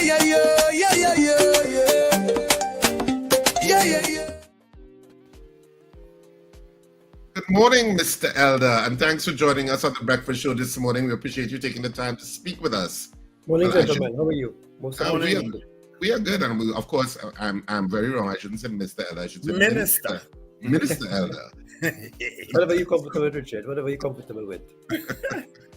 Did you ever see this day coming, Minister Elder? Because we have a long history, right? But did you ever see this day coming? No, more so yesterday. It was a bit surreal when I walked into TSTT, because we did meet with TSTT management yesterday. So no, I did not see this day coming. But the last time there was a viral video of them abusing you going out to TSTT, and how did that go? I mean, we are all professionals, and it went well. I did not go into the public utilities to get retribution on anybody, let alone TSTT. So I mean, I have a job to do, and I'm going to do that job, and everybody have their job to do. Well, first, let me congratulate you. Let us congratulate you on winning a seat, Labre, that the PNM has not lost. Not just a seat. I wanted to understand what Labre seat means. Yeah, I understand. In the context of politics, it's not just a seat. Mm-hmm. You understand? It's a seat that has never been won. Lost. Exactly. Only once in history the PNM ever lost that seat. Is 86 to 91 under NAR to Albert Richards. Yes. So before that and after that, it has been impossible up to now for anybody else except PNM to win that seat. And even the Point Fortin seat, because you realize Point Fortin and Labre, they always move together. Yes. So I want you to put that win in that context. It's not just a seat. It wasn't even marginal. It was a safe seat. It was a marginal. They can still say, all right, even the marginal. But it was a PNM safe seat. So put that in context. Yeah, that was put in context. Well, I had an issue with the candidate that the PNM chose for Labre. I made it public, and of course, I was asked to not make it so public. But I didn't even know who the UNC candidate was then, because you weren't chosen as a candidate when I had objections about the PNM candidate who they chose. Right, but that's water under the bridge now. Congratulations. Thank you very much. I know that you now represent a constituency that has had a lot of challenges over the years. I think it's considered probably the highest unemployment rate down in Labre. What are your plans for Labre before we get into the ministerial? There are so many things that I plan for Labre. Labre has been so neglected over the years. Labre is one of those constituencies that has contributed so much to the economy, but yet has got nothing for that contribution to the economy. And I say nothing in a loose sense. But when you look at Labre, Labre is underdeveloped, a lot of unemployment, a lot of youths who are not where they're supposed to be. I'll just leave it at that. And therefore, it is some basic things in most instances that are lacking in Labre. For example, proper road, proper water, lights for some people, right? And I want to say that on the first day in office, I did go to the STL in Palo Seco. There's an area called STL, where there was about 15 or 16 families living without electricity. And plans are afoot as we speak to ensure that maybe by the end of July that they have electricity. So it's some simple things that are needed in Labre that I intend to do. Added to that, of course, we need to ensure that we beef up other industries such as agriculture, which is going to create employment. We have also been hearing the talks about the opening of the refinery, and even before the opening of the refinery, we have also been hearing about swabbing of oil wells in South, and most of those oil wells, about 4,300 or more of those, exist in the Labre constituency. So if each of those oil wells swabbing, when it begins, let's say employ about 2 persons, that's over 8,000 jobs already that we're going to create just by the swabbing of those oil wells. So there are a number of things that I plan to do for Labre. Certainly the youths and the focus on the youths is very important, because there's an issue of drug use among the youths in Labre, which I intend to also do my best to address. And how do you address that? Well, you address that by giving them something else to do, something else to focus on. And that's what I intend to do. Some of the sporting grounds in Labre, with the exception of maybe one ground, is not well taken care of. So you intend to take care of those sporting facilities to ensure that we can have the youths otherwise engaged. Also, you will realize that the construction of velodrome would have started. And I did have a discussion with the contractor on that velodrome a couple of days ago, well, a few days ago. And I was troubled by what he told me in that the velodrome was budgeted at 42 million. And the 42 million is already finished. And they still need another 32 plus million to complete the velodrome.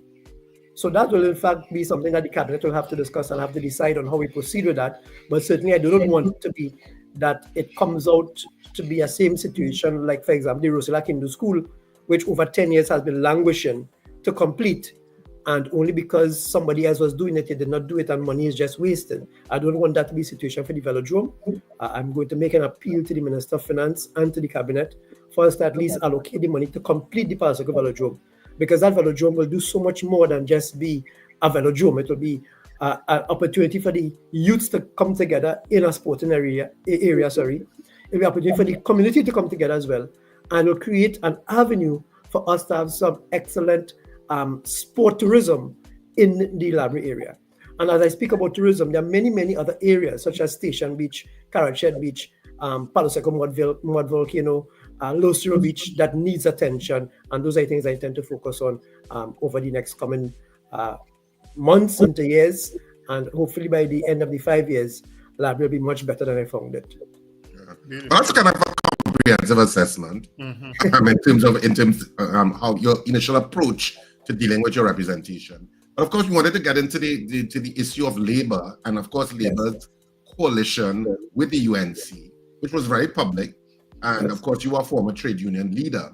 So we wanted to really target what labor expects to get out of this coalition, because there's always a leveraging and lobbying in terms of a coalition of interests, which is what it was called, in terms of the UNC being so overwhelmingly victorious at the polls over the PNM. Yes. So my first question to you, Mr. Elder, is that given the global economic situation facing Trinidad's fiscal constraints, which of labor's demands do you consider, or the unions or the labor movement considers to be non-negotiable, and where might you all be willing to compromise?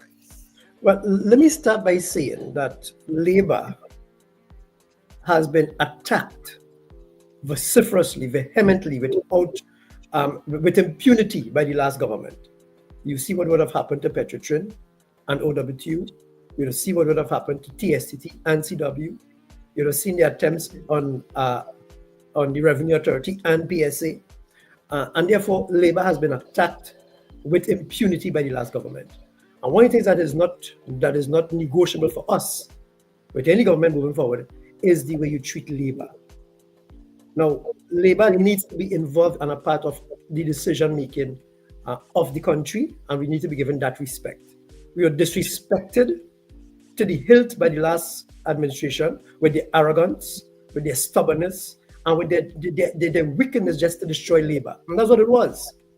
That will not be negotiable in this government and this time around. And I suppose it's because of that partnership, that coalition with the United National Congress, and that coming together of the minds to say, well, okay, we respect you, labor. We want you to be a part of it. And we, in fact, we'll demonstrate that by giving you 2 seats to fight. Now, I mean, I could talk about that 2 seats to fighting. I mean, there's no water on the bread, because people found that if you're so like labor, why not give them 2 safe seats and give them 2 hard seats to win? And labor wanted to prove its worth by fighting those 2 seats, because we were confident that we had 2 candidates who could win those seats and therefore demonstrate the value of labor to the coalition. And that's what we did.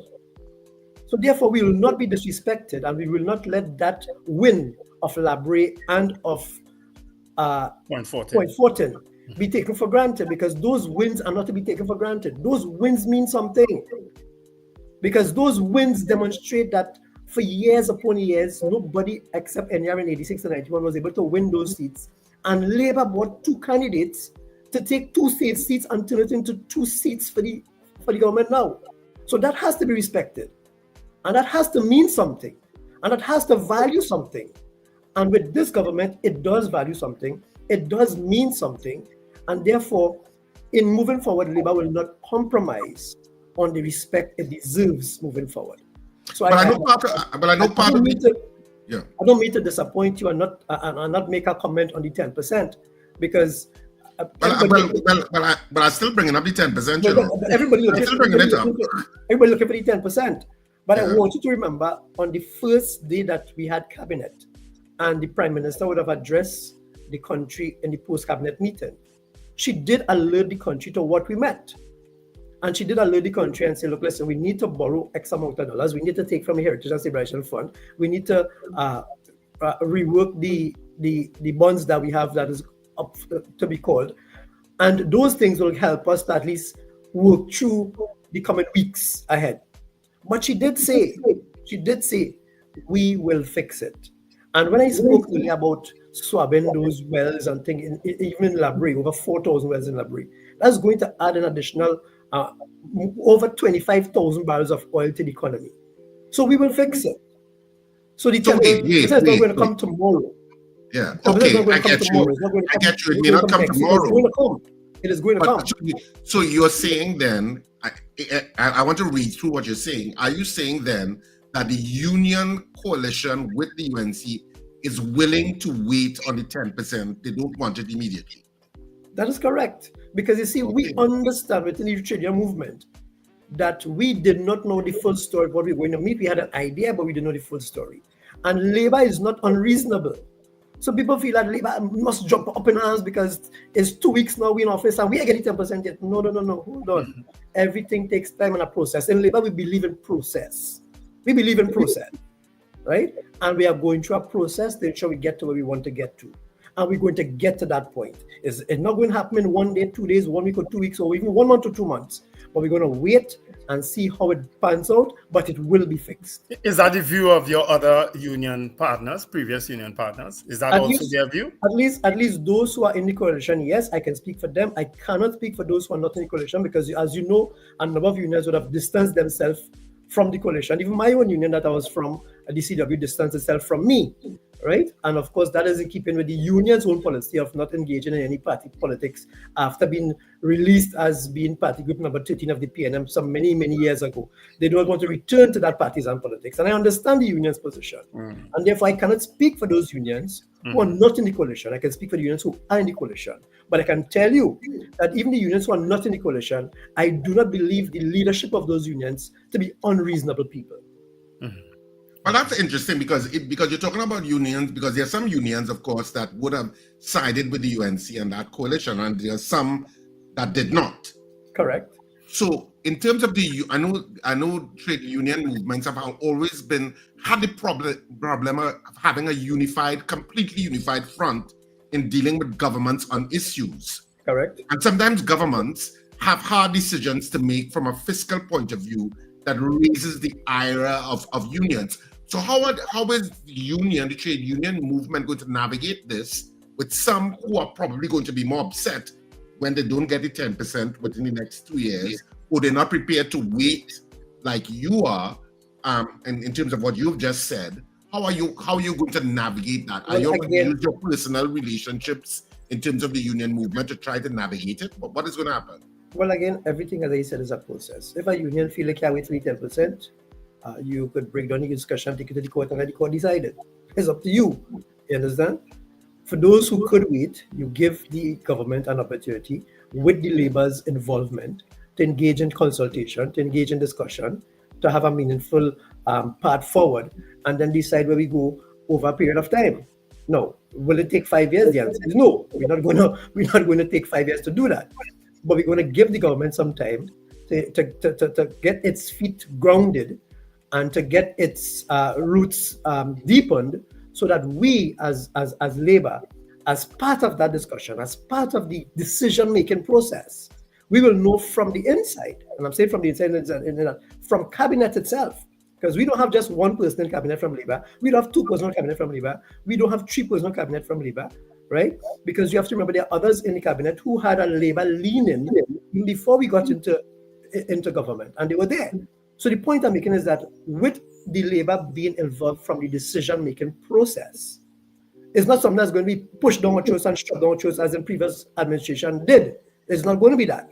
It's going to be a discussion. It's going to be having a consultation. It's going to be sometimes making compromises, not against the best interest of the workers, but in the best interest of the workers. That's what it will mean. Well, Minister Elder, let me get this question out of the way, because you are a representative for Labre. Ernesta Kesa is a representative for Point Fortin. Now, you are both ministers in ministries. Yes. The Minister of Labour is, in fact, Leroy Baptiste, who was the head of the PSA. Yes. Are you mentioned about the Labour content in the cabinet. Are you all part of the cabinet as minister in ministries? Yes, I was at the first cabinet meeting when we met. So you are in fact in the cabinet. So was Mr. Kisa. He was at the first cabinet meeting. Of course, Mr. Baptiste is in fact the Minister of Labour. He was in the cabinet meeting. I don't think there's anybody who is in minister or ministerial position who were not in the cabinet meeting last week. Okay, and that will be the norm going forward. Well, that is what we anticipate. Now, there are times it may be that I will not be in cabinet meeting because Minister Payoff is in the meeting. Or there are times that Minister Payoff not in the meeting, I'm in the meeting. The point is that the Labour components does have direct access to the cabinet. Okay, all right. Thanks for clearing that up.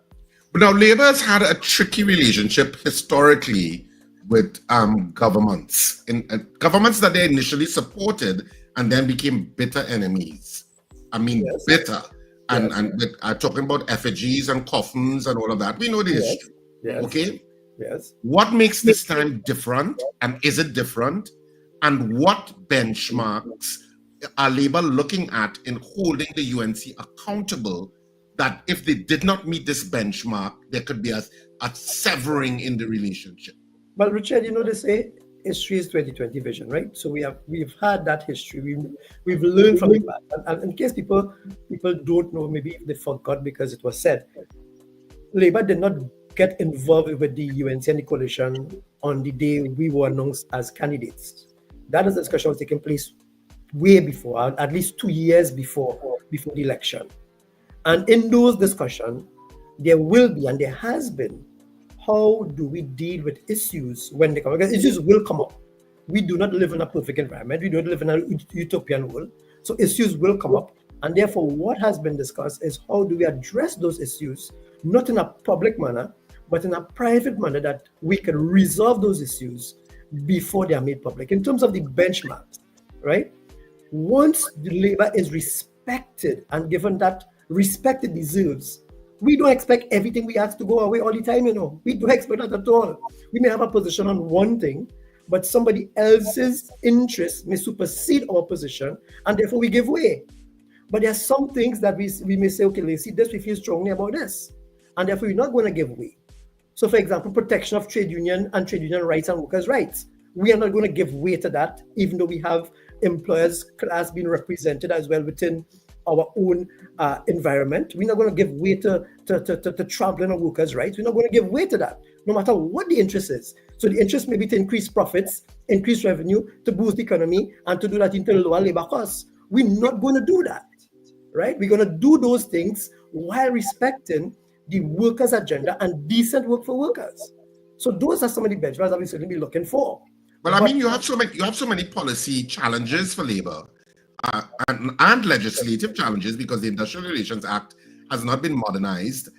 There were attempts, I know under Jennifer Baptiste Primus, there seemed to be some sort of attempt, but then nothing happened, and it just remained. Well, let me just is that a priority element for the trade union movement? Definitely, industrial relations policy, definitely it is. Legislation, those types of things. Definitely it is, because I'll tell you this, Richard.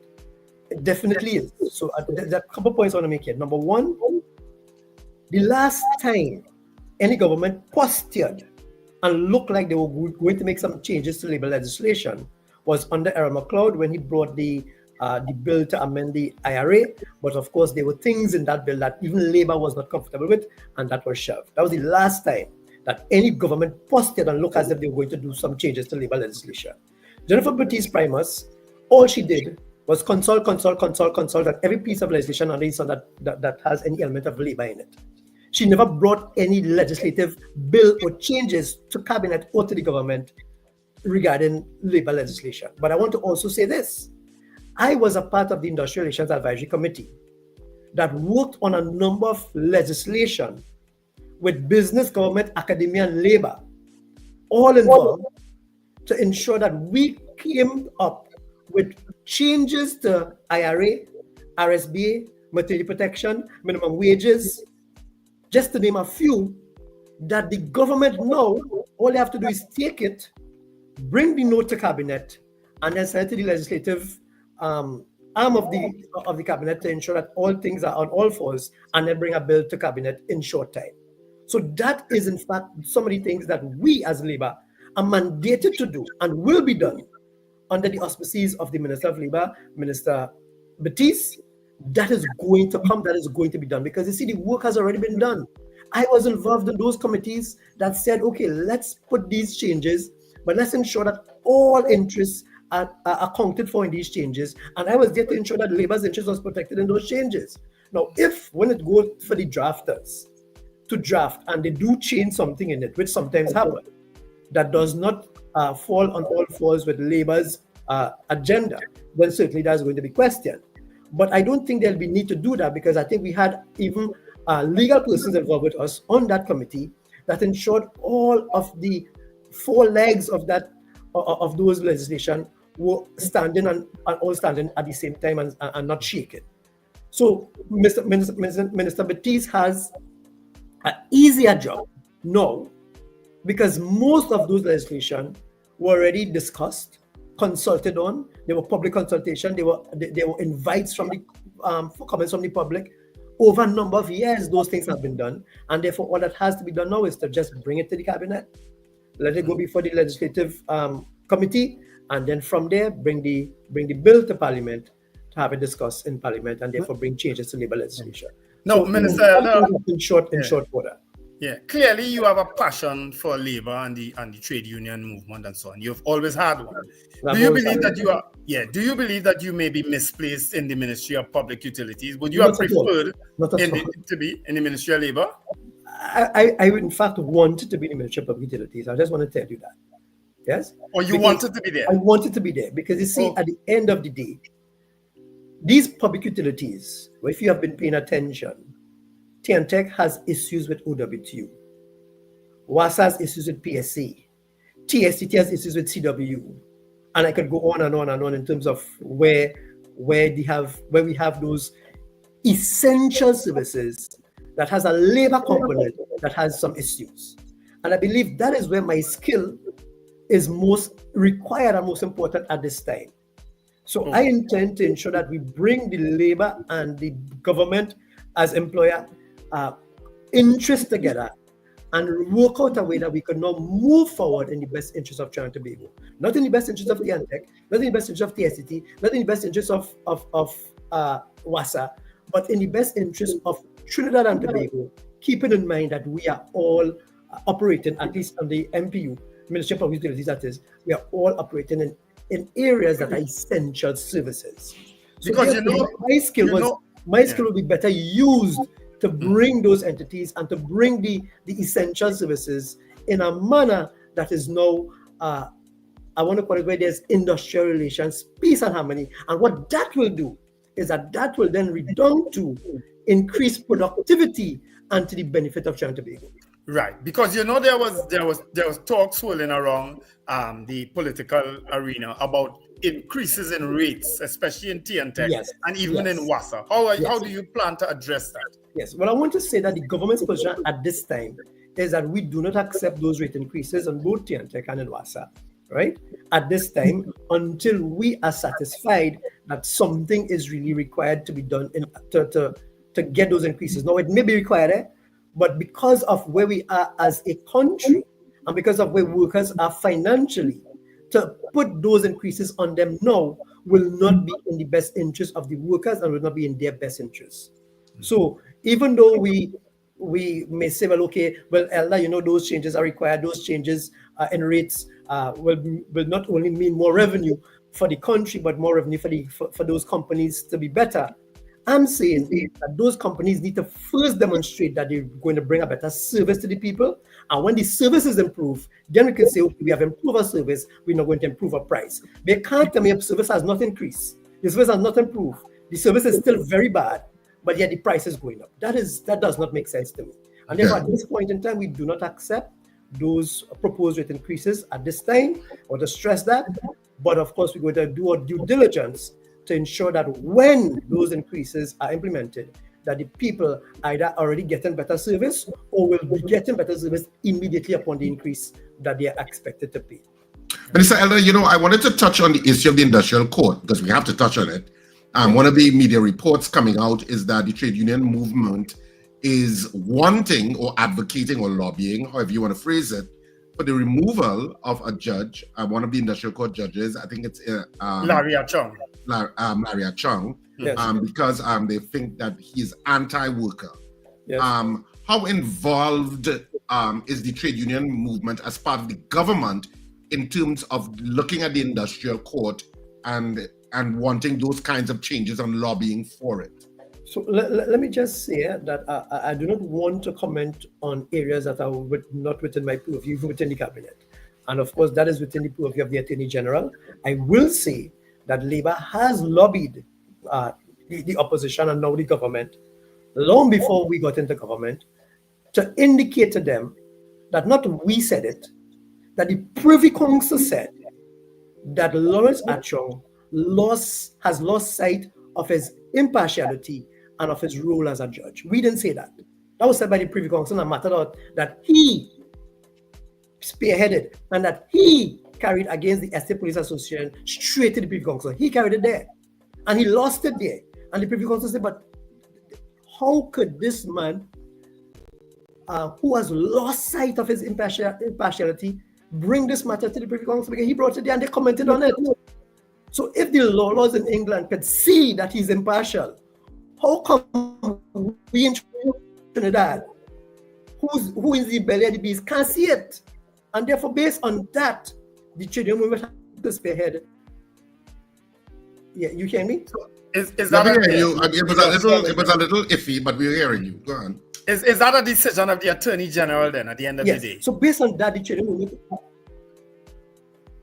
well, the Attorney General did bring the note to Cabinet to rescind the last Cabinet note, which would have reappointed. I want to make this point there. I want to make this point and answering you, Wendell. I want to make this point clear. Even in the face of those Privy Council judgment and other judgments that spoke about Larry Achong, directly and indirectly, the PNM government still saw it fit to give him a 5-year contract when his last contract was 3 years. They say, here what happened. You're doing a good job, boy. You're doing a real good job being impartial. So here's what, take a 5 years again. That was done by the PNM government. A note was brought to Cabinet to extend his contract for 5 years. And because Trinidad and Tobago was rescued from the PNM government, we were able to say to the president, hey, we will join that Cabinet note and we're not going to reappoint him. And the president said, okay, fine, no problem.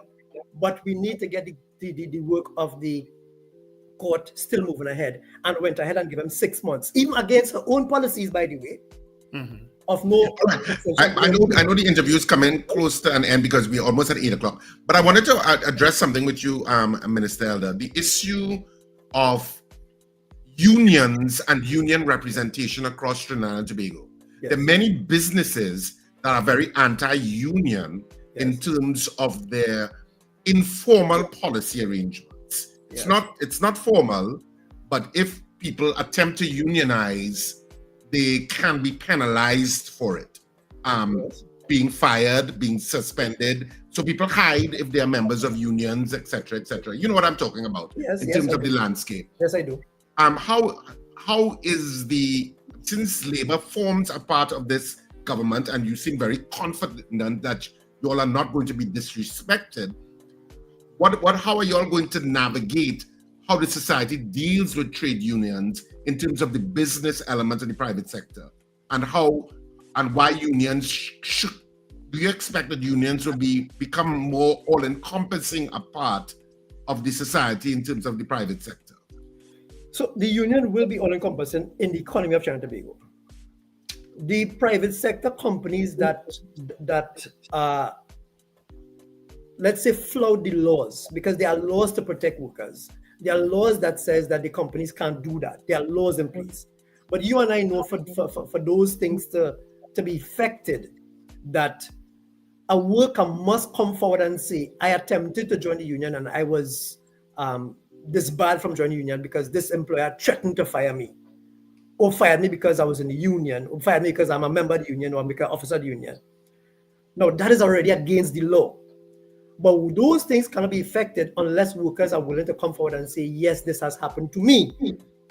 And what is happening is that because workers are so frightened, they have not been making those reports to the point where it goes to the courts to deal with it. Now, I know that it happens because workers will come and say, Elder, so-and-so has done to me. I say, okay, let's go forward with it.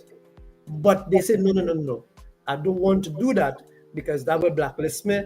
If I do that, I wouldn't get this, I wouldn't get that. I would be disadvantaged this way or that way. And therefore, that does not happen in the way that we would like it to happen because there are already laws in place to treat with that.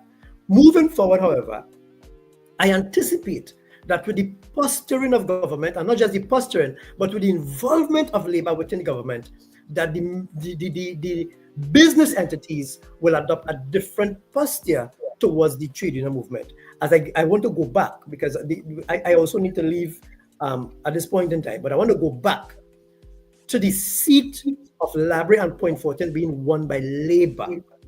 That is no small feat. That is no success to sneeze at.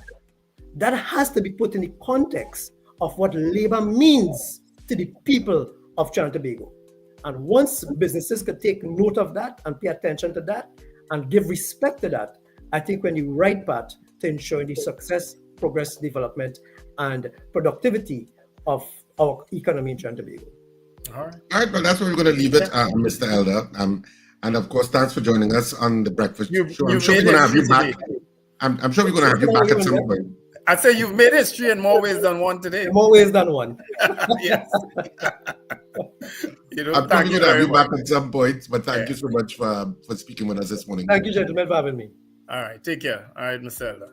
All the best. All right, of course, that was Minister in the Ministry of Public Utilities, the Member of Parliament for Labre, Clyde Elder, someone who we're very familiar with and who Sir Charles will be contacting right after this show. So we have 8 o'clock news. Let's do 8 o'clock news. And then when we come back, we'll say our goodbyes. Is that Sir Charles in the background?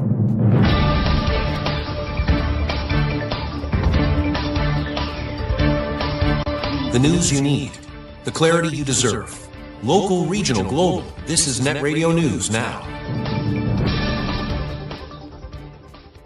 This is your news update for Tuesday, May 13th, 2025.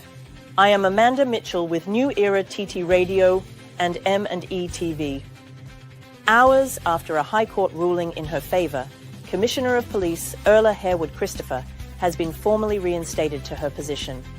The official handover took place yesterday at the Trinidad and Tobago Police Service Administration Building in Port of Spain.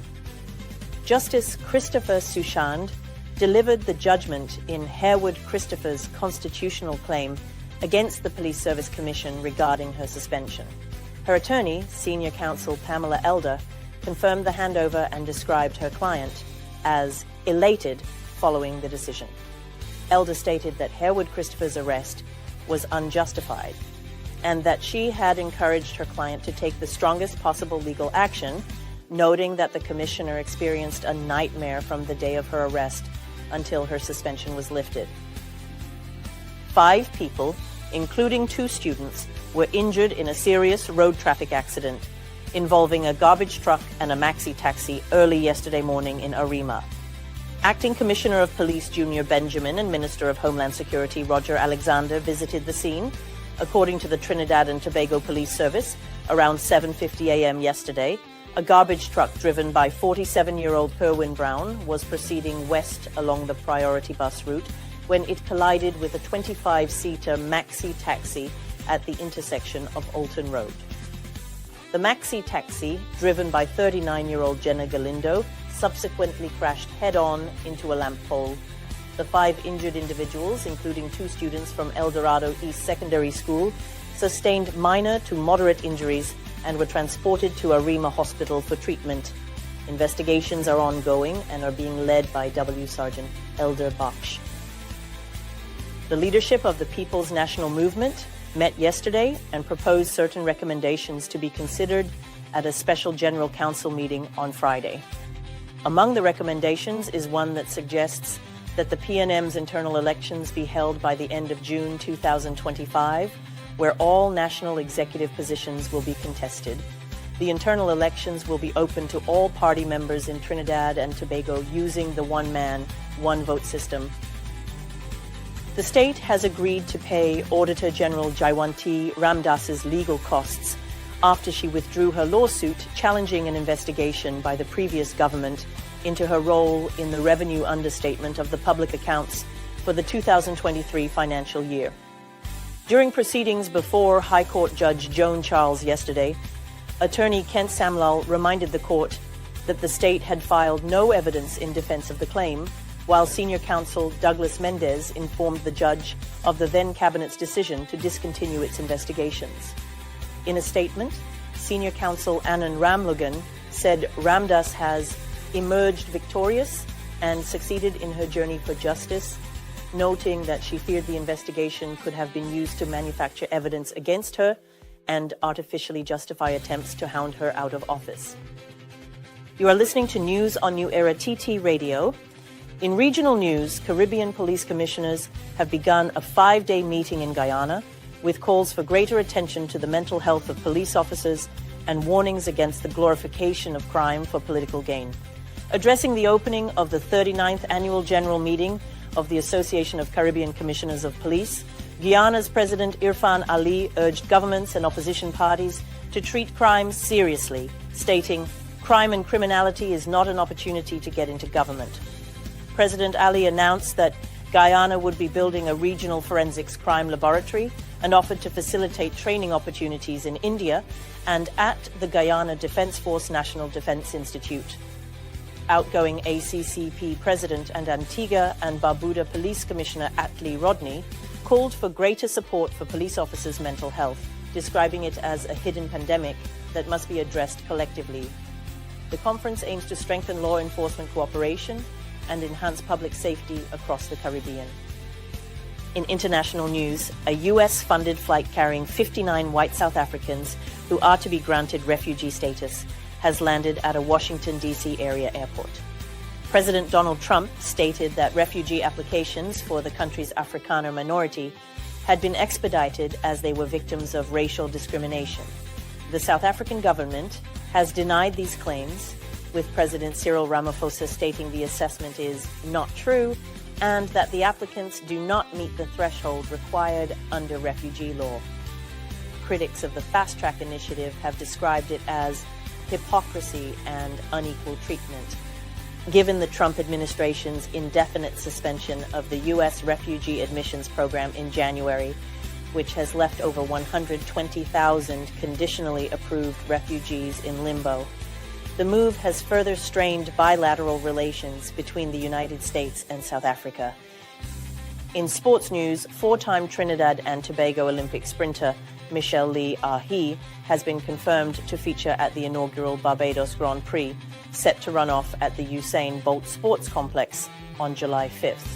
She is currently the only TT athlete confirmed for the event, which will also feature Barbadian Olympian Akala Jones and NCAA All-American Kyle Gale. Ahi is a 2015 Beijing World Championships Women's 4x100-meter relay bronze medalist and 2018 Gold Coast Commonwealth Games 100-meter gold medalist. The Grand Prix, a World Athletics sanctioned event, will feature 13 events for men and women comprising sprints, middle distance races, hurdles, long jump, and shot put. That concludes your news update for today. I'm Amanda Mitchell for New Era TT Radio and M&E TV. The Breakfast Show with Wendell, Richard, and Sir Charles continues right after this short break. That was news now. Stay informed with New Era TT Radio, Net Radio.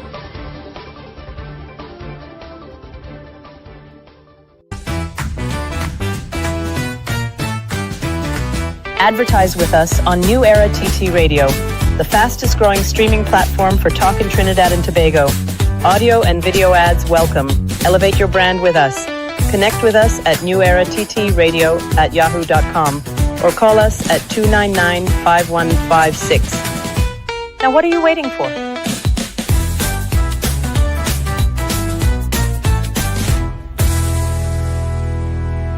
Great news, Caribbean. The Breakfast Show is now on M&E TV, bringing you entertaining conversations, vital information, and influential perspectives throughout Trinidad and Tobago and across the Caribbean region. Catch us on Digicel Channel 20, Flow Channel 111, Amplia Channel 117, Blink Channel 109, Trico Channel 154, and Airlink Channel 10. The Breakfast Show connects with the Caribbean and Trinidad and Tobago like never before. We're now on M&E TV. All right, so this is where we wrap up the breakfast show for this morning after that interesting conversation with Clyde Elder and seeing where the Labour movement stands with the UNC coalition. He seems pretty confident. Clyde is very passionate about union, about trade union. He's very passionate. And he says the one bridge that they can't trample on is respect for the trade union. Mm-hmm. Yes, he said it will be uncompromising. Yeah, especially, and I don't think, forgive me, I mean, I may be wrong for saying this, but I don't think the UNC expected Clyde and Ernesto to win those two seats. You see, Labre and Point Fortin, those seats have never been lost by the PNM. The last time PNM lost those seats was 40 years ago. I don't know that Clyde Elder and Ernesto were expected to win. Clyde and Ernesto, from down that side, they expected to win. Yeah, they had confidence in themselves. Yeah, they were pretty confident. Yeah. Yes, but I don't know that. And rightfully so. Yeah, but they won. Yeah, they won. They won. If they are smart, they will make sure that they deliver so that they can hold on to them. Yeah, no, they will. Well, hopefully they will have a different, because Point Fortin had a good MP to me in my opinion in Kennedy Richards. Labre has been neglected. Mr. McClatchy, and I'm sorry, he was actually the first candidate that the PNM rejected who tried to return to office. He was the last candidate selected in 2020, and then he basically coasted through the thing. So Clyde hopefully will bring that difference to Labre that they actually need. You know what I mean? So I'm happy for him. I'm happy for him. And I know Ernesto from a long time ago, since way before. I didn't think Ernesto would get involved in politics. The kind of firebrand Ernesto was, you know, but he is there. He's now the MP for Point Fortin. I'm happy for both of them. I hope they make it. But you know, this is where we wrap it up. And I just want to remind you, of course, that Married and Mischievous is on next weekend, the 24th and 25th of May at Queen Sol. Yes, Port of Spain. We are finally in town after coming from Kappa and Cipriani College. 2 weekends in Cipriani College. The wonderful audiences. The adult-only comedy. Adult only, let me stress that, comes to Port of Spain finally at Queen Sol. Tickets are on sale at Queen's Hall box office already and will be on sale from tomorrow at outlets across the country, where you can get tickets for Port of Spain at Queen's Hall. So we're looking forward to that. It's going to be a fantastic run at Queen's Hall. I can feel it already. I mean, we are so enjoying this play and audiences are having a fantastic time. I mean, fantastic. So this is where we wrap it up for the breakfast show this morning. You know what I always say, smile, you know, and be healthy. And smile, it's great for your health. And speak to you bright and early tomorrow morning, which will be Wednesday, midweek already. Can you imagine that? It's zooming along. Anyway, folks, don't forget you've got one life, live it. And live This it good. has been. Before you go, guys, Sorry, Charles, go ahead. Yeah, they would just remind people that even while we come off of YouTube because of the talk now, you can still stay with us on the other platforms, which is www.newerattradio.com, and you can also stay with us on TuneIn. All right, so Yeah. we continue. And remember to like and subscribe on our YouTube channel. It is importante. Please, even if you're watching us on M&E TV, go across to the YouTube channel. You could just look for The Breakfast Show Trinidad and it'll come up under New Era TT Radio. And it'll be the first thing that'll come up, actually, if you search for The Breakfast Show Trinidad. And you can just subscribe to New Era TT Radio on YouTube. It's important. You know, we're trying to get to 100,000 subscribers. And, you know, we will get there. Have a fantastic day. This has been The Breakfast Show. Yeah, yeah, yeah, yeah, yeah, yeah, yeah. Yeah, yeah, yeah, yeah, yeah, yeah. Wake up, it's a brand new dawn. The Breakfast Show got the vibes.